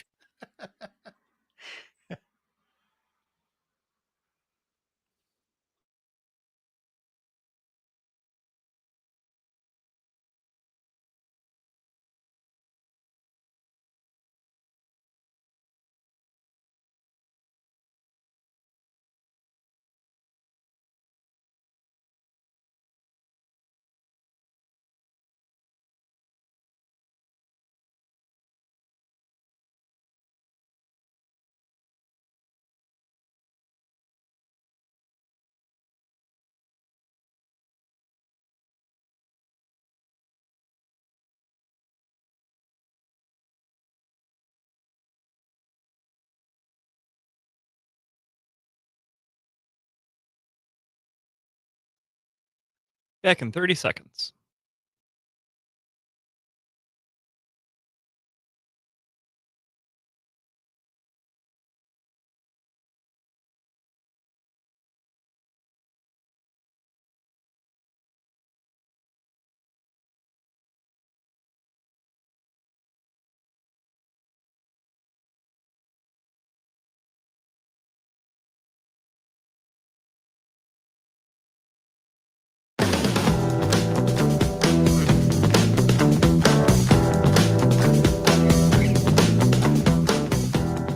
Eight 8:35, the time now. Welcome back, live from Lake Wissota on the Civic Media Radio Network, as we continue talking about the change in seasons, not fall, not back to school, not football, but campaigns. You heard in the last hour, Corrine Hendrickson announced her candidacy for state senate in Southwest Wisconsin. Tomorrow, we will be talking with a candidate running in Southeast Wisconsin for state senate in the Racine area. We had a new gubernatorial candidate on Monday. We have a new gubernatorial candidate today. Democratic State Representative Francesca Hong from Madison announced her candidacy this morning, and she joins us now to talk all about it. Fran, good morning. How are you? Good morning, Pat. I am doing better than okay. I know I told you okay earlier. I'm better than okay now, and really happy to be here. Well, we've talked about how in 2025 there just is no yet a perfect answer for how you doing, but we're all looking for those little signs of hope. We're all looking for those positive points wherever we can get them. And I know a lot of people have been hoping that you would get into the race. You're joining a now crowded field of candidates for governor in the state of Wisconsin. And you know where I want to lead into this, not just the usual why you're running. I want to lead into this with, if you go and find Francesca Hong's introductory video that she released this morning in running for governor, and we have to be very careful here on the radio, but Fran used a swear, as we like to say. And there's a perfectly good reason, as she explains in the video. So, Fran, I want you to start from there. In the video, you set something up about expectations, and then you say, you know what, that's baloney. Let's use that word. What is it that people should see as baloney, and what is it that we can do about it? I always appreciate a good reference to sandwich meats, so thank you for that, Pat. In times of authoritarianism and fascism, one of the strategies that those in power try to deploy is to make it seem like we can't have a vision, we can't imagine better, we are living in fear. And I think that we actually have an opportunity to meet this moment with a movement, but people have to be able to imagine better. And I think when we've got bold policies and people who are not only willing to fight for, but fight alongside folks, we recognize that what we're being told is baloney. We're talking to Fran Hong, candidate for governor, and about those expectations to say, well, you know, the system is too big, and so you have to play it safe. And you used the word bold, which I know we've heard about other races as well, for president, for mayor of New York City, and for so many others, that progressives need to be bold and not play it safe. Can you talk more about that internal debate among progressives and why you're coming out on the side of bold rather than, get along and going along? We have to think about the why we need bold. And in this moment, incrementalism is irresponsible. The need and urgency to meet the needs of working class people has to prioritize urgency. And you achieve that, you ensure people have basic needs met and that they can have access to universal childcare and fully funded public schools, guaranteed paid leave, and cheaper healthcare. These are transformative policies that I think are the responsible and practical ones, where people will feel and they will know that this is what can improve their lives. But it's also about freedoms, and having the freedom to be able to care for yourself, the people you love, your neighbors, and maybe even someone you don't know. That comes not only with bold, but transformative policies. I feel like what I'm hearing here is stop selling yourself short. Stop selling ourselves short. We have been, again, conditioned to hear we can't afford this. We can't afford healthy meals for every school kid. We can't afford affordable daycare. We can't afford health care. And you're calling bull on it, and rightly so. But that's where I get into the go along, the moderation, is to say, well, we'll take a little bit of this. And I'm hearing a lot more voices saying, no. We want the whole schmear.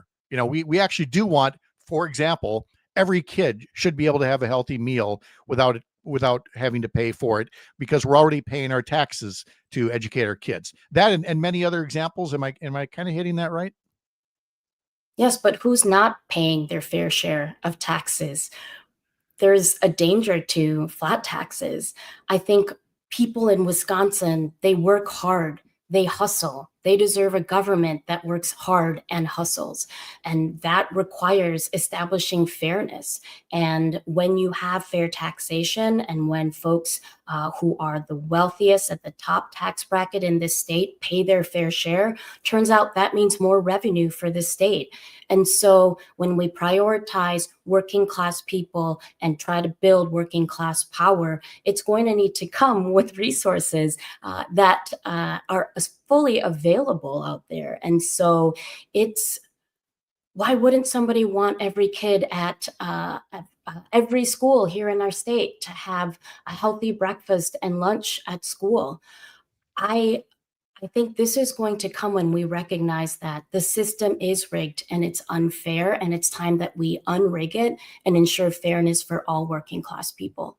We're talking to State Representative Francesca Hong, newly announced candidate for governor. And as we look at these various issues that you're running on, we're hearing a lot of it coming from, the standpoint of families. You're a mom, you're a working mom, but you're also an entrepreneur. You have been part of running a business. And so for people who hear this and think, well, she just has no sympathy, no empathy for what it's like to run a business and have to employ people and all of that, you actually have life experience that says otherwise. So talk about your own entrepreneurial business viewpoint, and how does that match up with being somebody running on the issues that you're running on? We have a policy that would actually help small businesses, especially those who have fewer than 50 employees, use Affordable Care Act tax credits to be able to make it so that their employees have access to cheaper health care. It was so difficult as a small business owner to guarantee health care and benefits for all of our staff, and we did everything we can to ensure that. Small businesses are also having to compete against larger corporations, chains who are not on the same playing field, have access to resources, even though they're the ones who may not always be taking care of their employees. And so fair universal policies where we guarantee cheaper healthcare for working class people is ultimately a small business issue as well. And there needs to be better access to capital, especially for our smallest businesses. And that's something we can work towards achieving when we think about what North Dakota has with a public bank. And so my experience of being a restaurant owner, and I will always be a service industry owner, makes me acutely aware that what is driving a lot of the hardships for small businesses are these corporate profits and corporate greeds, where larger businesses make it harder for us to gain access to the resources we need to grow, expand our business, and take care of our workers. We were talking to State Representative Francesca Hong about her candidacy for governor announced this morning. Let's go ahead and talk about the other S word. This S word we can say, socialists, because as noted in the Milwaukee Journal Sentinel article, opponents may seize on the fact that Hong is a member of the Democratic Socialists of America and of the relatively new Assembly Socialist Caucus. And as I've told people earlier in the show, I recently received an op-ed column from a fellow member of the Socialist Caucus, and that would be State Representative Christian Phelps of Eau Claire, who explains, just beautifully in his words, why he chooses to embrace that label and how it holds him accountable to the positions that he takes. And so now I want to put that to you as well. You did not have to say, I'm going to be part of this socialist caucus. Now you're doing that and running for governor. So let me put it in a hostile way so that you really jump on this. Fran, explain yourself. As a single mom, community organizer, and a restaurant industry worker, I recognize that for working class people, the system is rigged.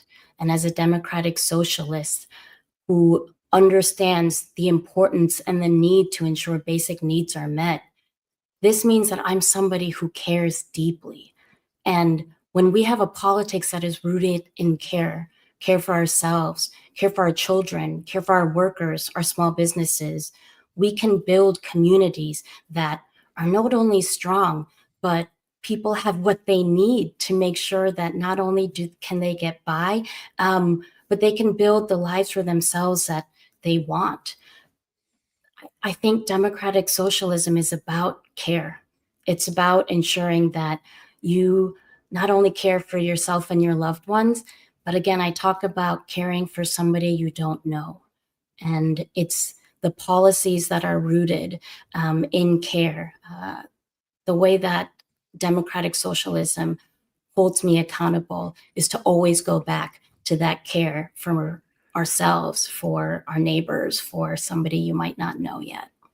State Representative Francesca Hong is with us. Learn more about her campaign at francescahong.com. Again, francescahong.com. And if you go there, if you go to the social media sites, and some of them, the handle is Francesca Hong WI, in case you're searching. But set aside the fact that she's got to have this conversation with a boring radio host. You look at the videos and you look at how in demand she is as a speaker, is that you also, on these serious issues, you have a lot of fun. You really get out there and you mix it up with people. You talk about them. You are very direct in your language, as we say, trying to be so safe here on the radio. But can you talk more about that part of it that makes campaigning so fun? I mean, I don't feel like I'm bringing it out, but I feel like there may be nobody who's going to have more fun running for governor than you. Pat, I absolutely love this state. I mean that from the bottom of my heart. It's where I'm raising my child. It's where my parents have called home for longer than anywhere else that they've lived in. I am obsessed with cranberries right now and wading into cranberry bogs. But we always talk about meeting people where they are, and where folks are at are a lot of places where they can experience joy, have fun, not think about the state of our world right now. It's important that elected officials and candidates go meet those folks in the dive bars, at the bowling alleys, maybe even a pro wrestling match. Getting to know folks across the state has been an incredible privilege and honor for me as a state rep from Madison. And it just motivates me more. And it's what our campaign, you're absolutely right, it is going to be fun. It's rooted in care. We need to have joy, because all these things is how we have a resistance and build working class power. It's important to be able to relate and have fun with your neighbor, even if you may not always agree on the politics. And that's just it. And that's what we're looking in this next year is we're going to tackle all the issues, but we are not going to be, all doom and gloom during it. We're going to have some fun.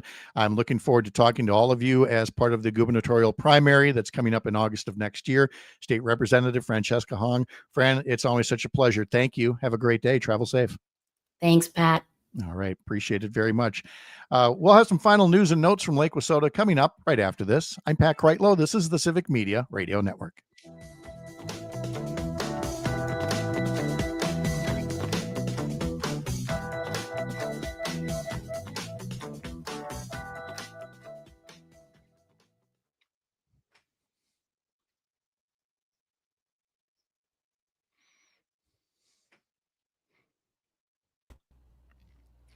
Fran sent a message that I'm not boring. I beg to differ, but we'll take it. Mr. Kelly, how are you?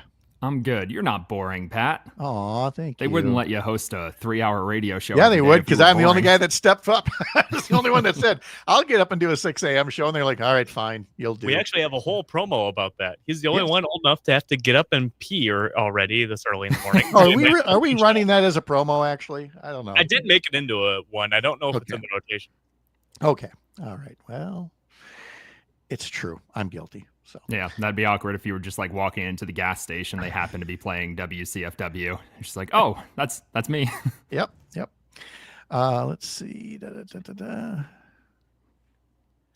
get your list. Did I paste your list in? I did not. Here it is. What else you been up to? What you been doing for fun up there? Oh, I've been sick for a few days. Oh no! Last week, which was unfortunate. I had to miss the big protest on Wednesday outside the Wizard of Oz one. Yes. Okay. Yeah. But we're better now. And you know what? Lost a few pounds. Didn't even have to exercise for it. Yeah, it's not supposed to work that way, but I understand. You take what you can get here. We'll take the wins where we can find them. That's right. Let's see. Yeah, those all look good. Let me get to the civic media promos. There's that. Would help if I put this up so people know I'm not just humming and hawing. We're in a commercial break. All right. So we got a little sports. Yeah, I think we're in good shape. All right, just under a minute and a half here.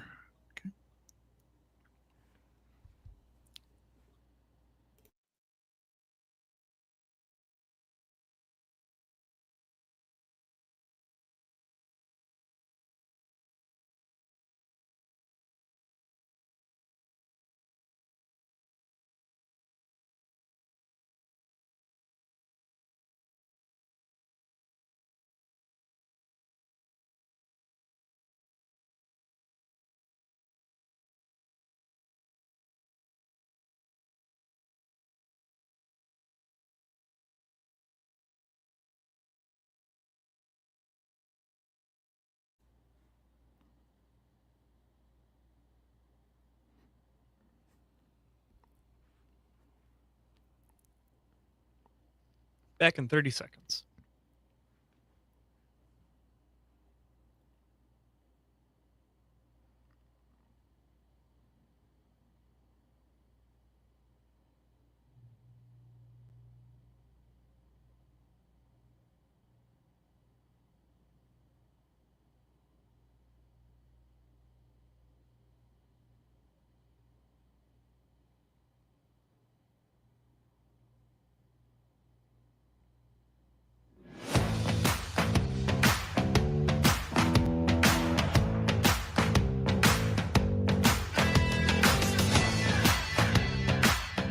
Remember, you can stay up to date with our unabashedly Wisconsin news at Up North News by signing up for our newsletter, upnorthnewswi.com. Today's edition includes a link to some of the best fall color drives and when you can expect peak colors to hit in autumn around Wisconsin. So again, sign up over for that. The Brewers are playing tonight on stations across the Civic Media Radio Network. They are taking on the Los Angeles Angels. Pre-game coverage begins at 6:05.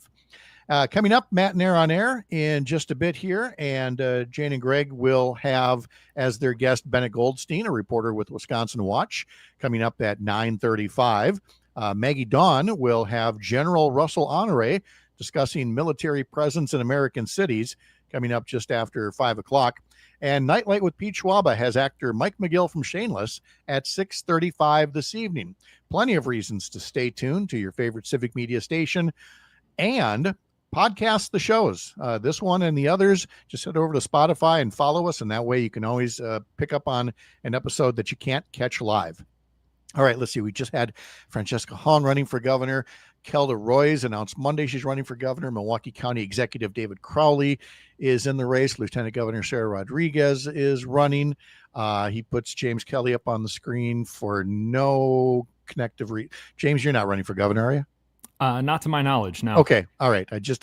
Nowadays I got to go through and check off who's Parker is not happy about this at all. Thought he was I'm gonna sorry, run. I Parker. thought we were on a streak here. What the heck, Ed? I know. No, James is here covering news for Civic Media out of our Chippewa Falls newsroom. And so, James, I'm very sorry to hear that you were under the weather recently. You look good. Have you lost a few pounds? Yes, I did lose a few pounds. Didn't have to exercise for it. Didn't have to eat healthy. Sometimes we just need the silver lining in there. Yeah. See, we're trying as best we can. So, all right. Glad you are on the mend. Let's look at stories that you're following here.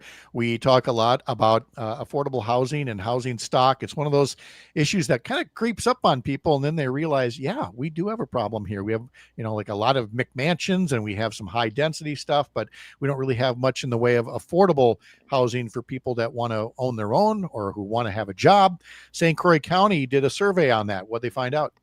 Yeah, so they found a lot of the same issues that we've seen across Northwest Wisconsin, but kind of with a different twist as far as population trends go. A couple weeks ago, we talked about the Washburn County housing study, where they have an aging population, and the median age is about 12 years higher than the state average, and they're having trouble attracting those younger workers to the area to take all the open jobs. The problem in St. Croix County is that there are too many people coming into the region. Population growth is projected to skyrocket, and they're now saying they need as many as 4,600 new units by 2050 to accommodate that. The vacancy rate for rentals is down to 1.4%, which is well below the healthy range of 5 to 7. And that's another issue in Eau Claire. When we were talking about the unhoused population, we said the vacancy rate was about 4%. Which is why housing prices continue to increase and the unhoused population continues to grow. There's a lot of cost-burdened renters and homeowners out there too, which is an economic issue, because if these people are spending, over 30% of their income just on housing, let alone cars, car insurance, student loans, they're not spending that money in the community. No, they're not. And so that's why you want to right size your amount of affordable housing stock, whatever your circumstance. And St. Croix County definitely has a circumstance there where they have to look at it. Meanwhile, up in Ashland, Northland College, of course, had to go out of business. And so now we're continuing to see some of the follow-ups there. That includes some of the facilities like athletic fields. Yeah, I did like this story because the fields are still going to be used for like youth sports leagues in the area. The baseball and softball fields at the college were sold to a nonprofit, which intends to continue using them for that purpose with the indoor practice and storage facilities. They're still looking for a buyer for the entire campus. We'll see when that comes to pass. But at this time, it's, nice to see that these fields that have been used for youth sports leagues in the past, the college was always really good about sharing that space, are going to continue to be used for that purpose in the future. All right. We're talking to James Kelly, covering civic media stories in western and northern Wisconsin. And we're going to head to Spooner next. The emerald ash borer is again something, an issue that we've talked about here in our part of the state, in the Chippewa Valley, but certainly statewide as well. And it can be expensive to either treat or remove all these ash trees, and the city of Spooner is dealing with that right now. Yeah. Now, Pat, I actually don't know if you recall this, but the last time we did this in person, I think it might have been Todd's show at the Northern Wisconsin State Fair. This story had just come up that the city council was considering just treating 5 trees, period. 5 trees. It was going to cost about $200 per tree, and they couldn't come to an agreement on that. It was a split vote, so they didn't go forward with it. Now they're planning to apply for a DNR urban forestry grant to treat 100 trees, replace another 30, and remove 30 more. We're going to continue to see emerald ash borer spread across the region. Wildlife experts say they could eventually kill 99% of the ash trees in the state. Wow. So solutions. Yeah. And obviously it's something that any single community would have a tough time funding on their own. And so why wouldn't you look for the grant funding? And then finally, we'll end up here back in the Chippewa Valley, where Marshfield Clinic is expanding its presence in both Eau Claire and Lake Hallie, which sits between Eau Claire and Chippewa Falls. Yeah, certainly something I wish I had access to last week. They're planning to expand their facility at Marshfield Medical Center in Eau Claire to expand their emergency services. And they're also planning to create a multi-specialty ambulatory hub in Lake Hallie at a clinic that already exists there now. The big problem for people from Chippewa Falls and north has been just how long is it going to take me to get to a hospital if I need emergency care? Last week myself, I spent near $70 just on Ubers down to wow. Eau Claire, because I'm up in Chippewa Falls. So this will definitely be a big help to people up here to just kind of have a waypoint in the middle to say, can we treat you here? Can we solve this here? Otherwise, we have professionals who can take you to the next place, and we'll also have expanded services there. James Kelly, sometimes getting the news firsthand as he explores these stories for you. James, feel better. We'll talk to you again soon. Thanks, Pat. All right. And thanks to all of you for joining us here. I'm Pat Kreitlow, founding editor of Up North News, the Wisconsin Home for Courier Newsroom, a pro-democracy newsroom. Have a great rest of your Wednesday. We'll see you tomorrow morning, 6 a.m., right back here up north.